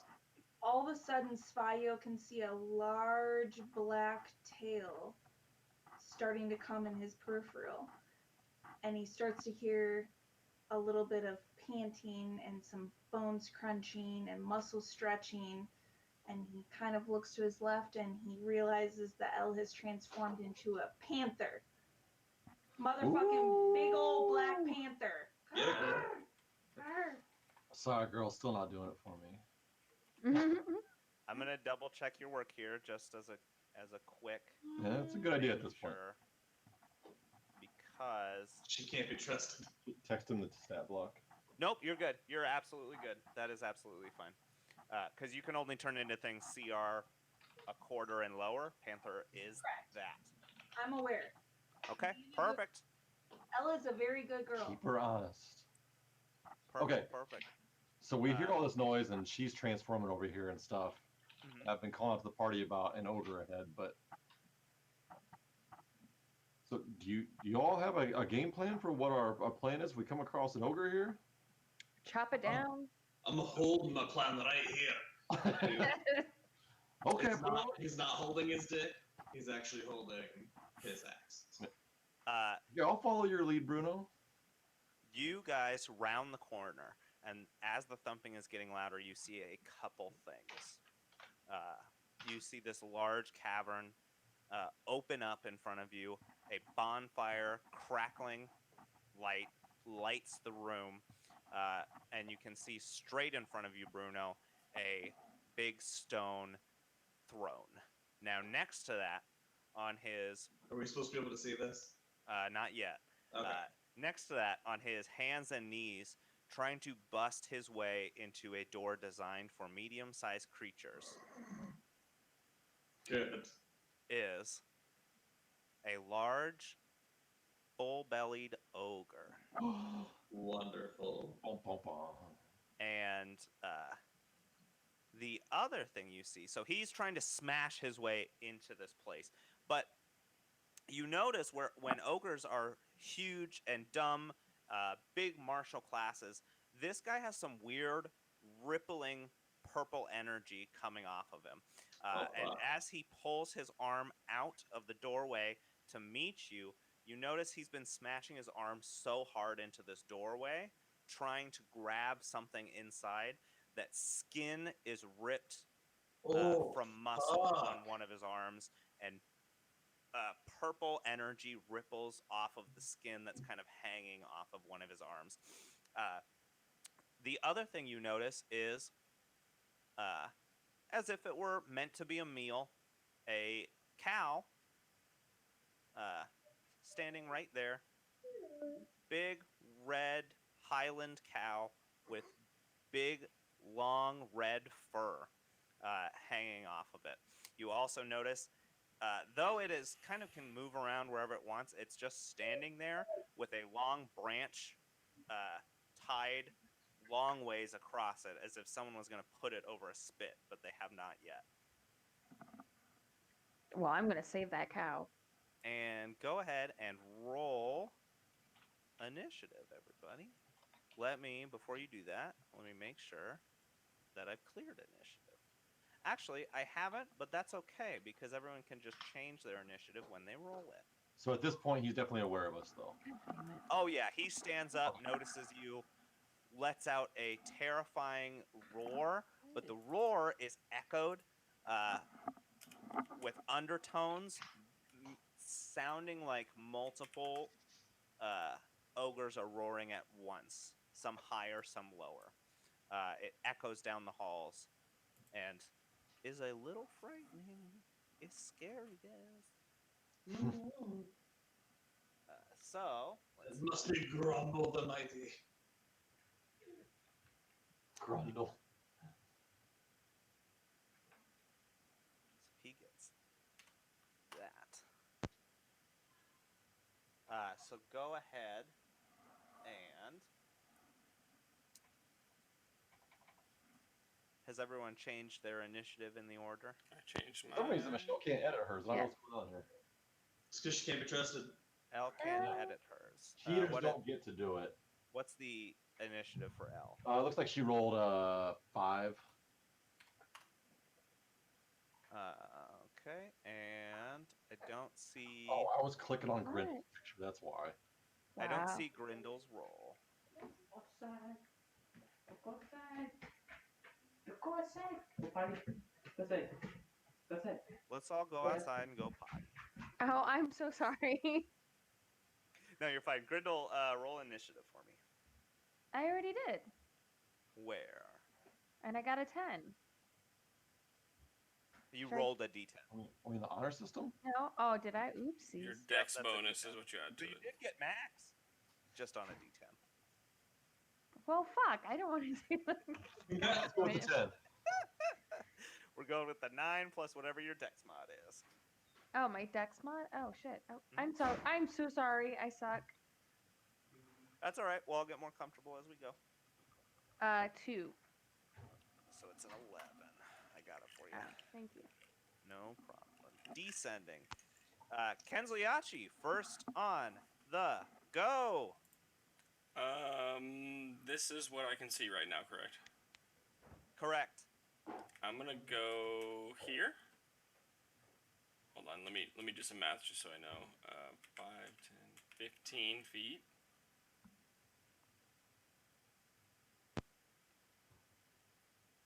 Yeah. Another thing you notice as you kind of come there is bodies littered across the floor. Not goblin bodies either, humanoid bodies. Oh. Hey, just in case it's not intentional, we aren't exposed to this area at all yet. I don't know if it's still layers issues, but we don't see anything on the screen in front of Kenzo. Neither do I. Yeah. Oh! That is an issue. Okay. I figured it was probably unintentional, but How's that? oh shit, there he is. There we go. I told Matt I thought you said we could see the cow. Oh, he's so Yes. fat.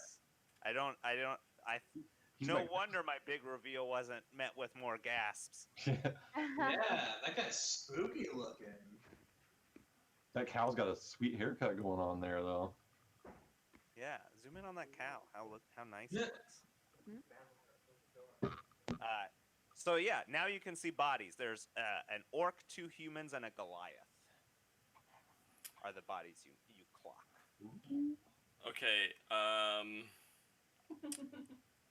Kenzo's going to, so that was 15, 20, 25, 30, 35, 40.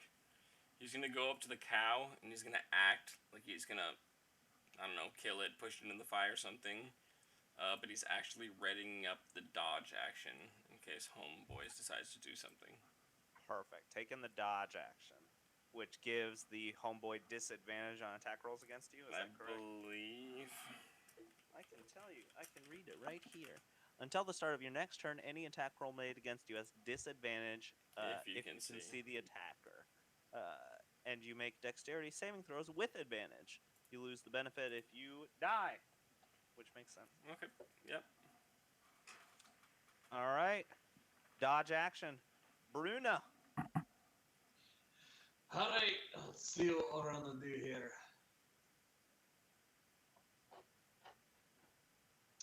I'm going to double move here and this body, what does this body look like? That is a human, probably some sort of merc, wearing light armor, but probably scraped together from what they could afford. Probably, am I gonna assume that's Grumble, the Mighty, who wrote that letter that Half-Elf was carrying? You could assume that one of these might be Grumble the Mighty. Is there another body over here? Oh yeah, I walked past this first one back here. Okay. Yep. There's 4 bodies. All right. And he calls out to the ogre.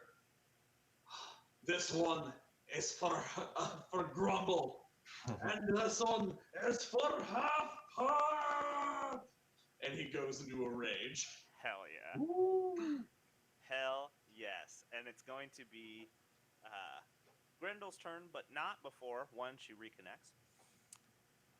And 2, I might have to go get her real quick. Hold on. actually want her connected for this. Let me see what's going on. I'll be right back. Kind of meander up to Grendel. You all right there, girl? I feel like Cody froze too.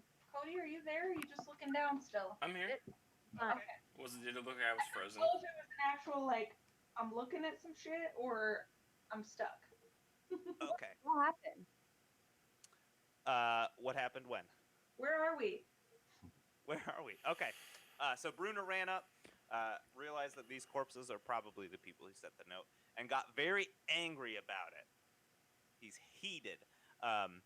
And before it becomes Grendel's turn, the ogre is going to take a legendary action. Uh-oh. Oh, No. So the ogre, kind of you see, it's kind of not even with his will. He has control over a giant great club in one of his hands, but his other arm, the one that has skin ripped apart, you can see the muscle, kind of flips up in the air. No one can hear me. I can hear you. Yeah, I hear you. Hear you? Yeah. Oh, everyone can hear me but you. I can't hear him at all. You can hear can't you. hear me at all. Can you see me? Can you see me? Can you hear me now?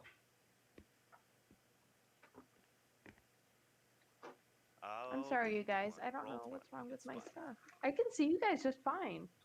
You can't hear any of us? Oh, yeah, No, now I can can't hear see you and I can Grendel. see you, but Jake's like completely gone.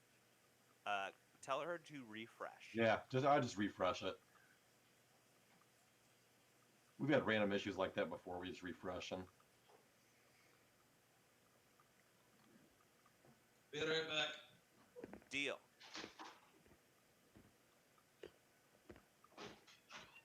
Katie, did you refresh your browser? I did already. Oh. Usually you like drop out and then come back when you do it. Okay. Yeah. I don't know. Did I not? Yeah, I tried. Yeah. I still don't have her. Might have to be that I refresh. We're in the house. Oh, no, guys. she's refreshing now. I can see it.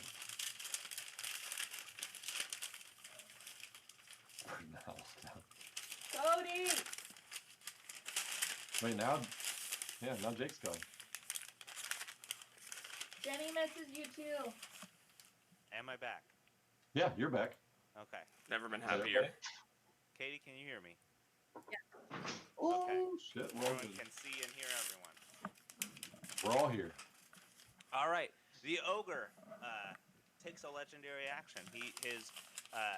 As he turns his head, you can see purple kind of flickering off of his eyes, and he whips his arm up, and out of his outstretched arm, some magic missiles fire. So it is going to try and hit. Oh, they're auto hits because it's magic missile. Bruno, Kenzo, and down the hall to Grendel.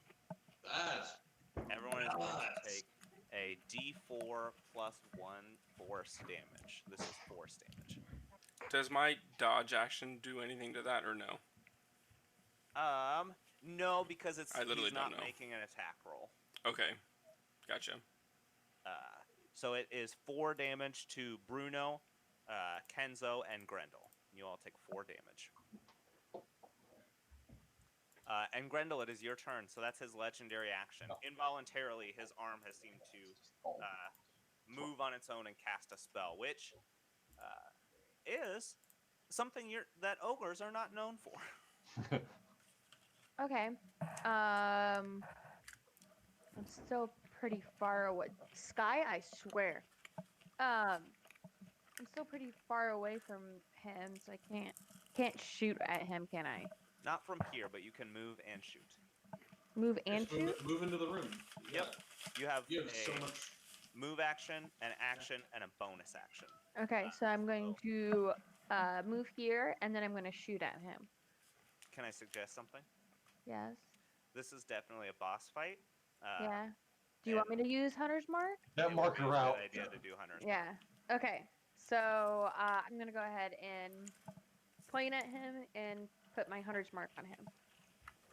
Can you only do And- 100 marks so many times a day? Is that That's what what you're getting at? Like we rusted. We rested. Yeah. She doesn't get her spells back, but she can only do Hunter's Mark so many times a day. Gotcha. But Okay. I think she has one more that she can do, right? Sure. How many I was- first yeah. level spell slots do you have, Katie? It's on the second page of your character sheet. I have 2. Yeah. Ooh, so I you can have- do. Fog cloud too. Yes. Frog Cloud sounds way But- better. First sheet difference over here.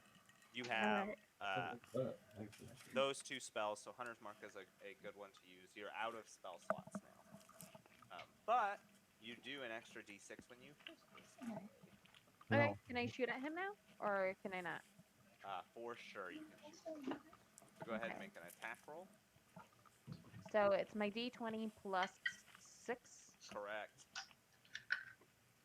and then another 6 on top of that because of Hunter's Mark. That's only the damage. Damn it. Okay. But you hit. 24. You hit. Whoop whoop. Whoop whoop. Alright, So now- it's a d10 plus your dex modifier for damage. So plus 2.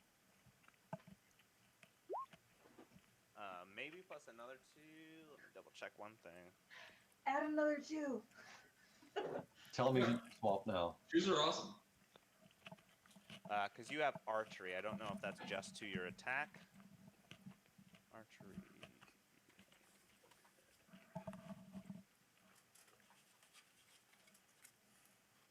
Okay. Why don't I just do this? Give me 1 second. Go ahead and roll that extra d6 as well. Josh, is that your bottoms up robe?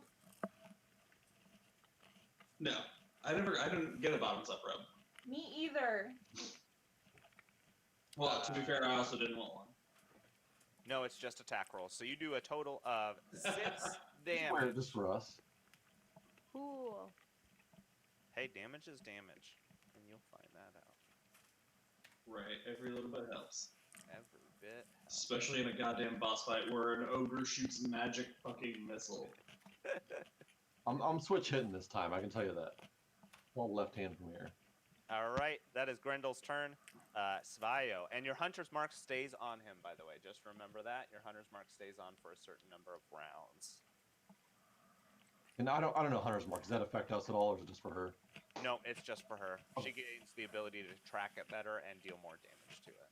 So I was kind of, I don't know if you were seeing, I was kind of measuring stuff out. Do the measurements come into factor like around this corner here, or is it basically a straight shot 30 feet, like I can get here? Or do I need to come up and over? You need to come up and over. So it's, yeah. In that case, I would use the squares to kind of help guide you. Okay, so I can basically go 6 squares, like a 1, 2, 3, well, just a little bit. But I can get from basically here. Correct. Okay, Yep. all You right. can stand on that corpse Okay, or over it. so at first when he's back here and he just kind of sees weird shit going on and all of a sudden sees Grindel get hit by a magic missile, he's like, what the hell? Svalia runs around the corner, bolts up here, sees the ogre. With a bonus action, he does a little change-o presto, fuck you ogre, and we're going to cast Hex on it. I think that was on my sheet, but Hell yes. drop it in. Okay, so I'm going to cast Hex. I don't think he even gets to save against that. I think he just gets it. We're going to pick Dex as his ability that he's disadvantaged on.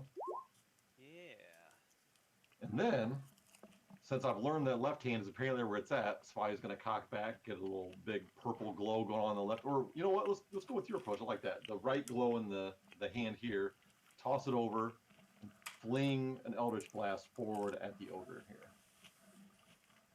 Heck yeah. 20 plus 5.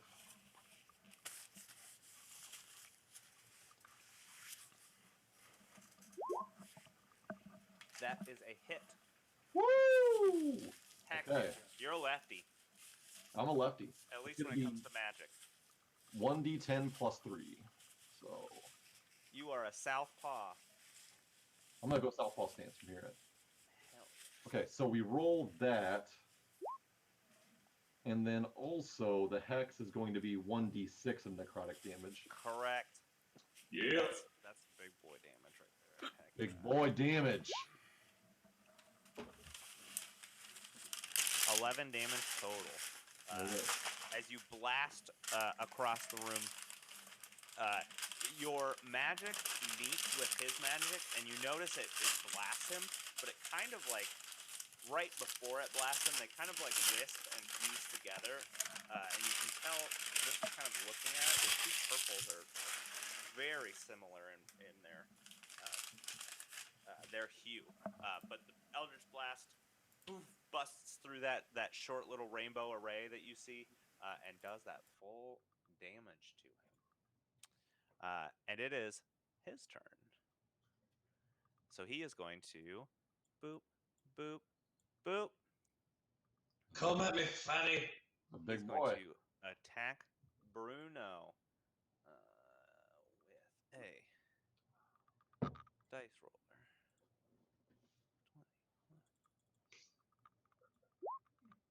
Ooh. Ooh. Woo! You hate to see it, folks. He smashes the stairs on this platform and smashes just left of you. You kind of slip to the right, and boof, right in the middle of these stairs, a giant crater forms, just busting up stonework. And that is his turn. It is Elle Woods, Panther extraordinaire. Yeah, we're gonna. Excuse me, jeez. The movement. My climbing is 40 and my speed is 50, so I am going to. Wait. 5, 10, 15, 20, 21, 30. Oh, you just get there. 45. Yeah. So I reach about here and I bounce off the wall You can actually make it one square higher. and bite him. I think she's You trying to were- see if she can get to where she's at and then use the wall as like a jump pounce to him. Well, For flavor, for sure, but you can make it all the way. So you can go 1, 2, 3, 4, 5. Oh, there's snap points. How the hell did you do that? that's super fucking cool. Oh, there's snap to corner. Okay. And I slug. I'm actually holding and right-clicking on the squares, and that Nice. Okay. creates a little ball. So you can make it there in 50 feet. I was more concerned about the crumbling steps in that last step. And there's So. just That's flavor. Well, my flavor is I stop where I'm at and bounce off the wall and bite him right in the jugular. Absolutely. When you do that, I will require that you end your turn in a space where, unflavor-wise, you could have hit him. But for sure, you guys haven't seen this panther before. It was a little black cat. It got a lot bigger, and it just barrels through this mine shaft, past Vayo, past Grendel, kind of like Kenzo was doing, kind of using the wall to bounce back and forth between the wall and the ground. Gets up there, bounces across it, and go ahead and roll me an attack roll. So it is a +4 to hit, so a d20 +4. Unless you're trying to bite it. Tram. Where'd it go?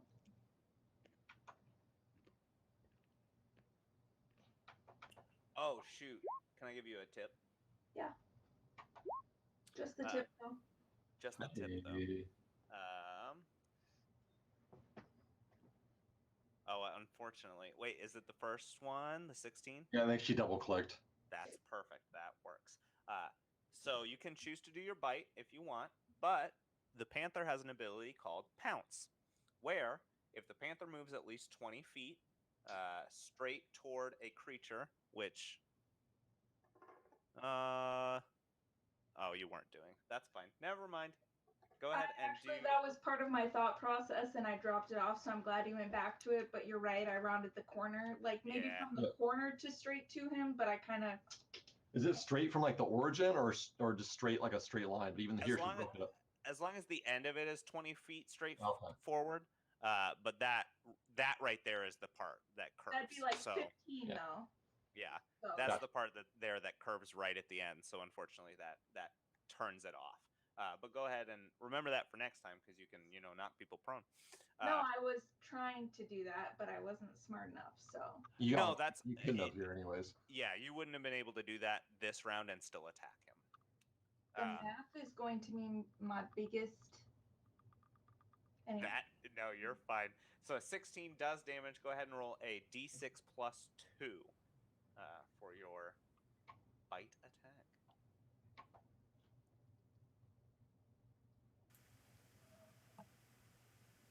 Correct.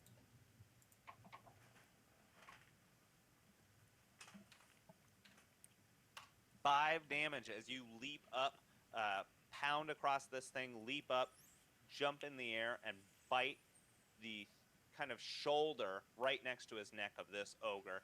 He grabs you and throws you back into the space in front of him, and you land on your feet like a cat.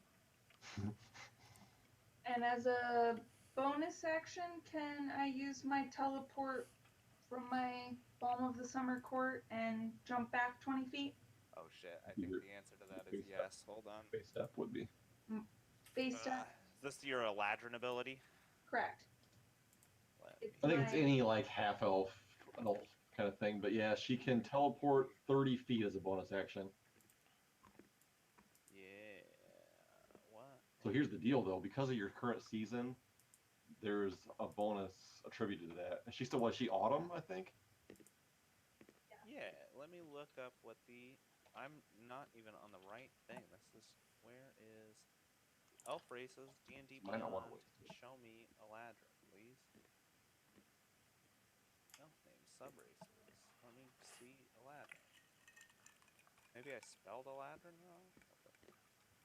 Eladrin. That's how I spelled it. Why can't I find Eladrin in 5e? There it is. So you can face step as a bonus action. You magically teleport up to 30 feet to an unoccupied space you can see. So within 30 feet of where you are now, decide where you want to teleport.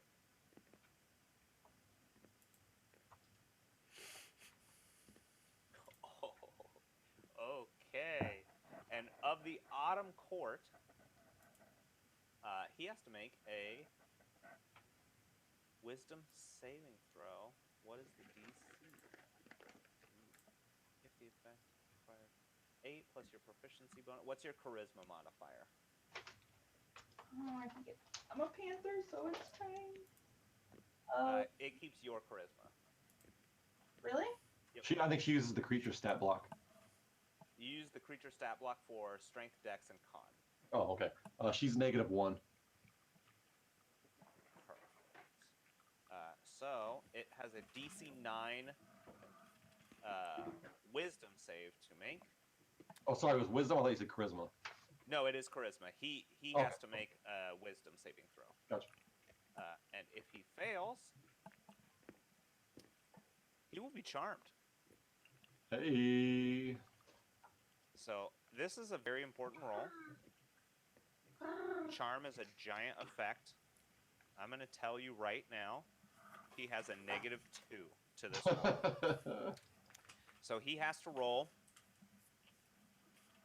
a 11 or above to get this. The total has to be 9, below 9 for him to fail. So it has to be 9 or higher for him to pass. Are we ready? Oh! You're very charming, Let's kitty. go. Yeah, now I have to look up exactly what Charm does. Hold on. Actually, I think it's in my doodaddy. So here is what happens. So, like, if the ogre takes damage from one of us, I think it's automatically knocked out. Go lay down.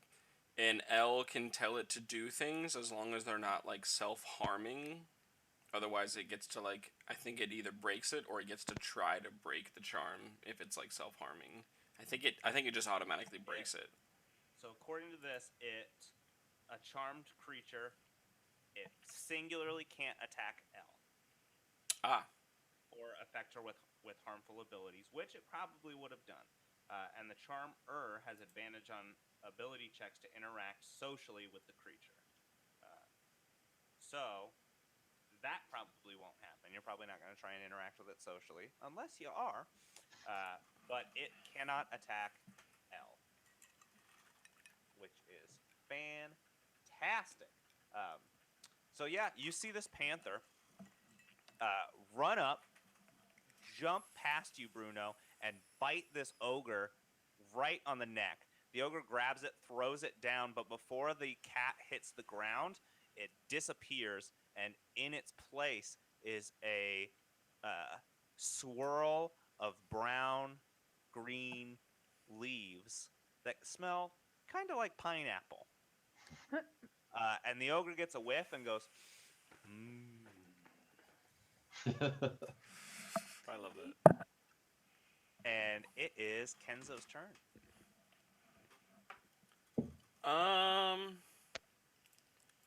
Kenzo smells pineapple and jumps to action. He goes 5, 10, 15, 20, 25, 30, 35. And he beats up on some ogre. Heck yes. He's going to flurry of blows, so it's going to be 3 attacks. And they're all plus 5, so that's a 16, an 11, and a 10. And I've decided flanking adds +1 to those attacks. Okay, so a 17, a 12, and an 11. 17, 12, and 11. All of those hit. Okay, so it's going to be... all of these are plus 3? So 9, 7, 6, which is 22. And you open up on him with fists or with your bow? So quarterstaff for the first hit, kind of like jabs him in the back, right in the armpit, trying to like kind of fuck with him a little bit, you know what I mean? And it delivers 2 quick jabs to the back of his calf.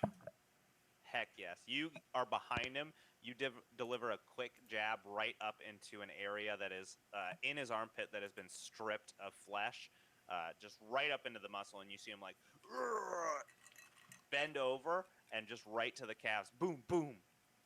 And he almost shaking. He almost falls to his knees, but does not. That is a lot of damage. Pineapple's and a strong smell.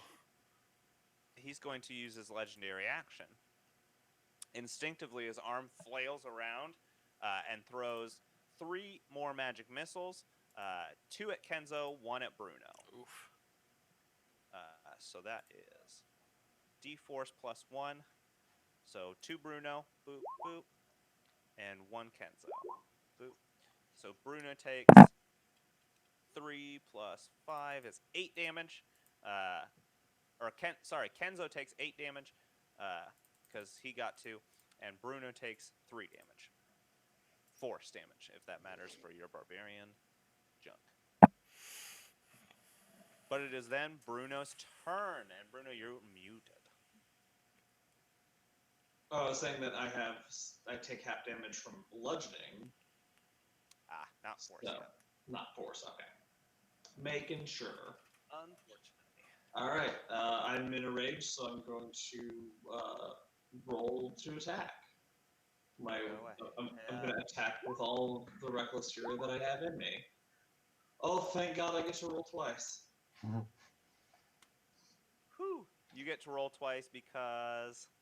I'm enraged and using my reckless attack. Oh, so you get advantage. Yes. Thank God you get attack advantage. roll. I also get disadvantage on attack rolls against me. Correct. Hashtag never forget.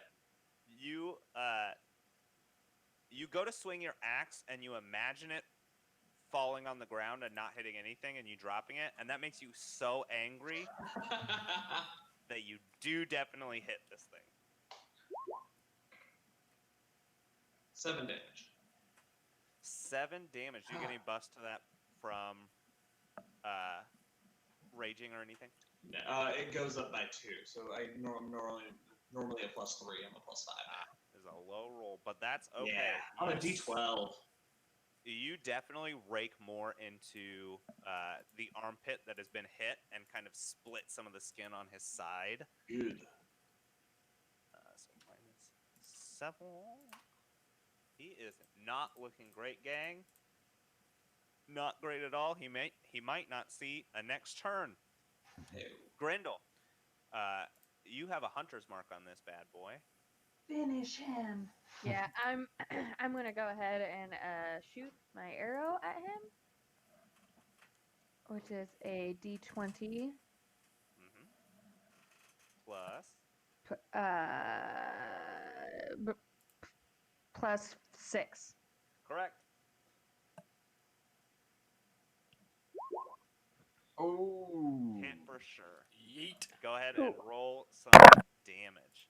That's Which D10 plus. I'll let you do it. Go ahead. a D10 plus 6 still? Nope. No. It's Two? your dex mod. So you don't add your proficiency bonus to damage. I'm pretty sure. You do not.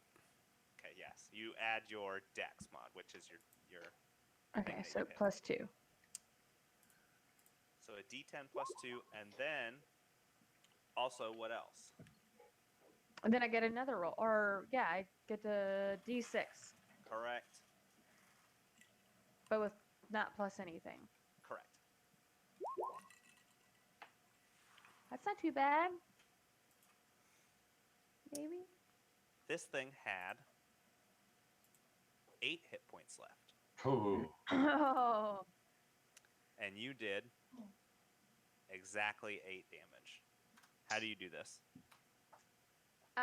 You said he had like Bruno like tore some more out of his arm, right? Absolutely, I did. So I went and I took the crossbow and just launched it right into his armpit, so it impaled through his ribs and hit his heart, and he just collapsed. Nice. Absolutely. Seeing your advantage, Bruno, this flashes before your eyes in a rage. You rake straight into this thing's side, kind of splitting muscle, and you can almost see its rib cage. And no sooner than your axe has left the skin of this ogre, arrow straight through the ribs, right into the heart. The ogre falls forward. Bruno, you have to take a step back real quick as the ogre falls forward right onto its face. Awesome. And that is a dead ogre. Kenzo's standing there, action posed. A lot of blood. Kenzo doesn't And look it so is- good. An emptied Bone Lord's Cavern. Now let's save the cow. I know. Can he be our pet? Smile Eldridge blast the cow right in the face. Grendel, you walk up to this cow and cut the log that was going to be its holster onto the spit that it was about to go on. Full cow, not even cutting it up. The ogre just was going to put a full cow on top of this giant bonfire. You cut that off, and the cow looks at you. Its eyes kind of shimmer, and it just Aw. licks you across the face. Oh, Jesus. Brew? Beautiful cow. Panther is shocked that this ogre was smart enough or felt it necessary to cook the cow before annihilating it. You also, looking at it, get the idea that this wasn't the only cow here. We could all have pet cows. Oh, there aren't any more living cows here. While everyone's in the Aw. hippie love fest, I'm gonna walk up and I'm gonna shake this ogre down. I'm gonna start filing through his pockets here, his little loincloth. Absolutely. You You're just like, fuck this. Yeah. Filing through his pockets, you find yourself 3 javelins that are large size. So for you, they would be spears. And a great club made for a large size creature. Kenzo takes a you nap. also Picks up the club, he starts waving around. He's like, "Holy shit! Look at this thing! Who the hell even can wield this bad boy?" I try to hand it to Bruno. Sorry, what is it? It's a great club made for a large size creature. Nice. It really tries to hold it, but it's really fucking heavy. It's super heavy, super wobbly. You could probably make a couple attacks with it, but not as good as you could with your axe. I seem to For still be sure. tired with it. As you look around this room, a couple things you notice. One, not really an important connection, but the red hairs on this Highland cow match the red hairs on that pile of meat you found earlier. There we go.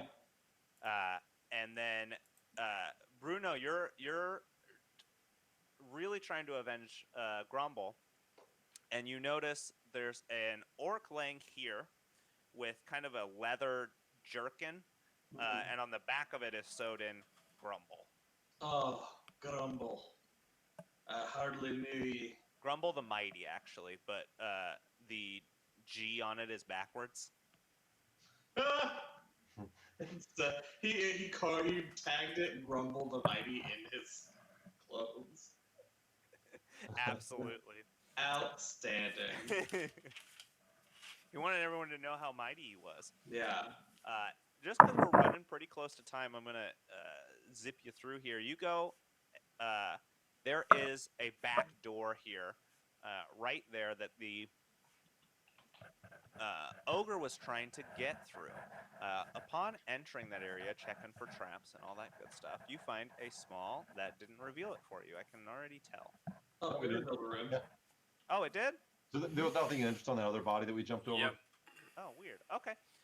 In there is a chest, a large silver greatsword laying on the table, a small bedroom, and the chest sitting there looks like it's been kind of like tapped and touched and smashed and clawed against by an ogre hand.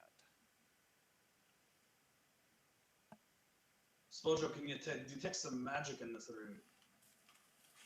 So I think it's still active, so once I get my check here from you, Dice Daddy here, I'll let him know. Yeah, even if it's not, I'll let you know. You feel a strong aura coming from that chest. Okay. Well, yeah, I think there is something from that chest over there. Grindel, as you move, the cow is following you. Great. Won't Just leave. what we need. Hey, Grendel, you're bringing home dinner for the next few nights. Don't you dare eat that cow. I'm just waiting on Elle's panther instincts to kick in and just maul the fuck out of this thing.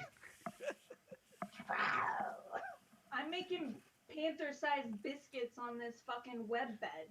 Oh, heck yeah. It's not even a web bed. That's different types of furs. Like, it's a lavish bed.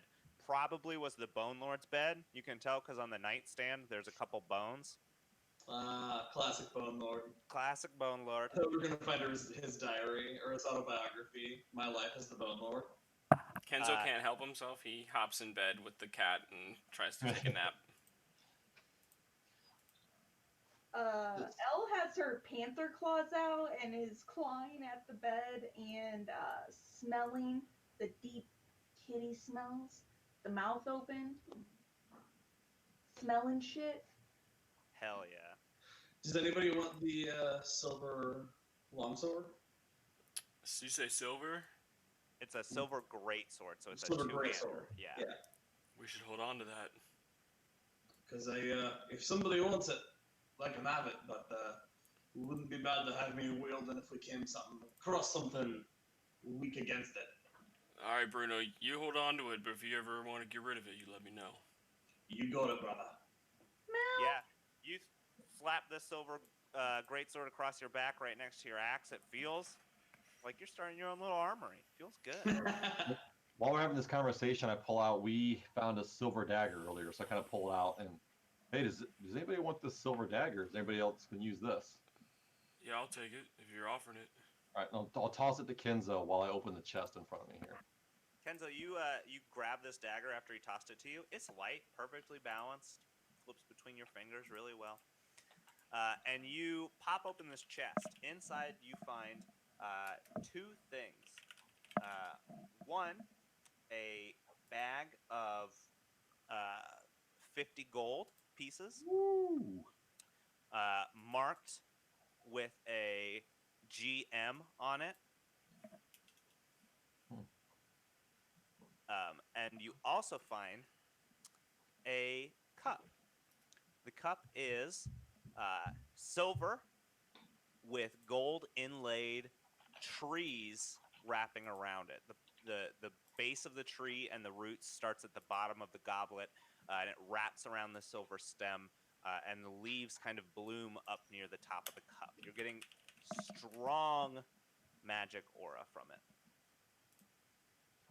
Okay. Since I'm the one that kind of digging through here, and I tell the party what I'm coming across as I find it. Spalio's gonna pick up the gold cup, and he's like, "Hey guys, I know someone that might be interested in this thing. Do you mind if I hold on to this?" Works for me. Looking at it, you can figure out what type of magic this is and possibly what it does. Okay. If you I'll inspect it deeper. go ahead and roll an Arcana check for me. Arcana +2. Okay.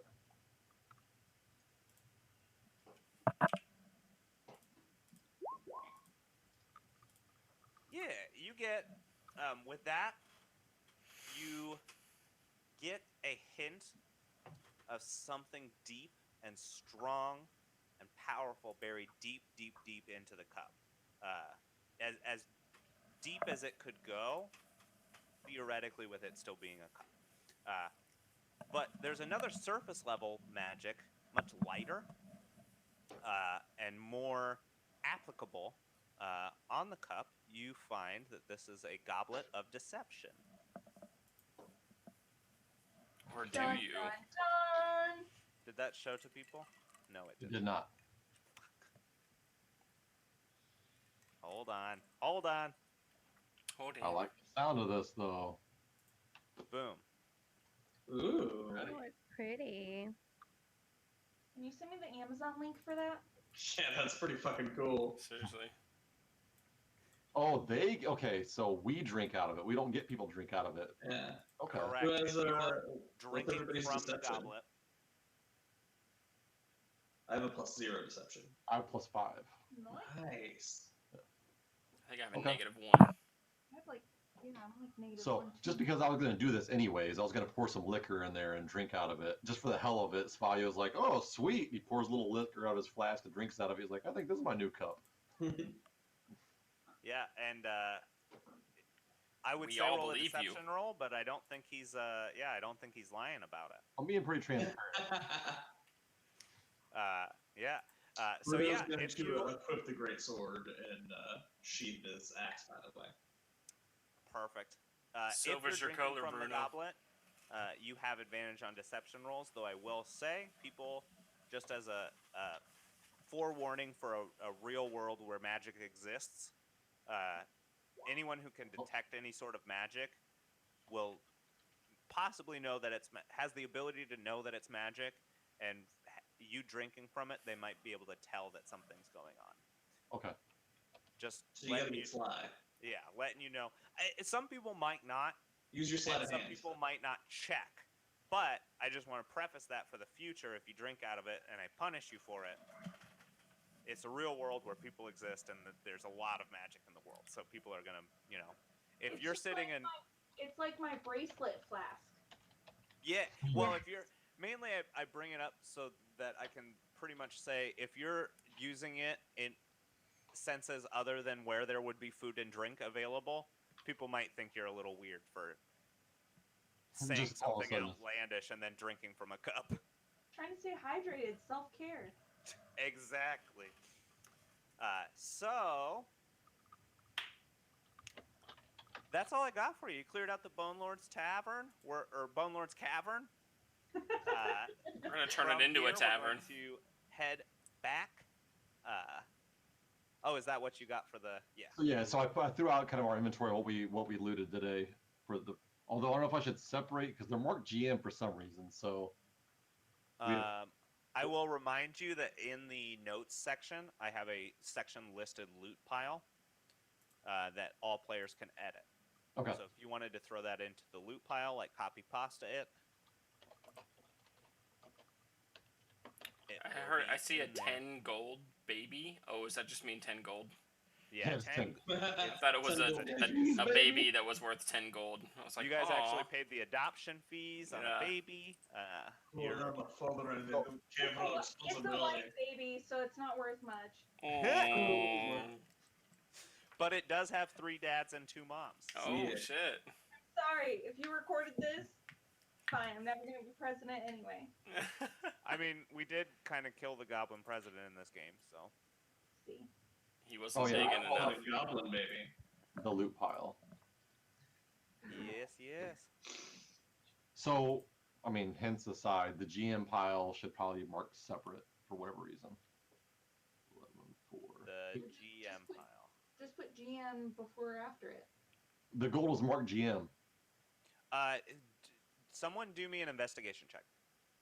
Exactly. See. Okay, since I picked it out, I'll go ahead and investigate. 20 plus 2.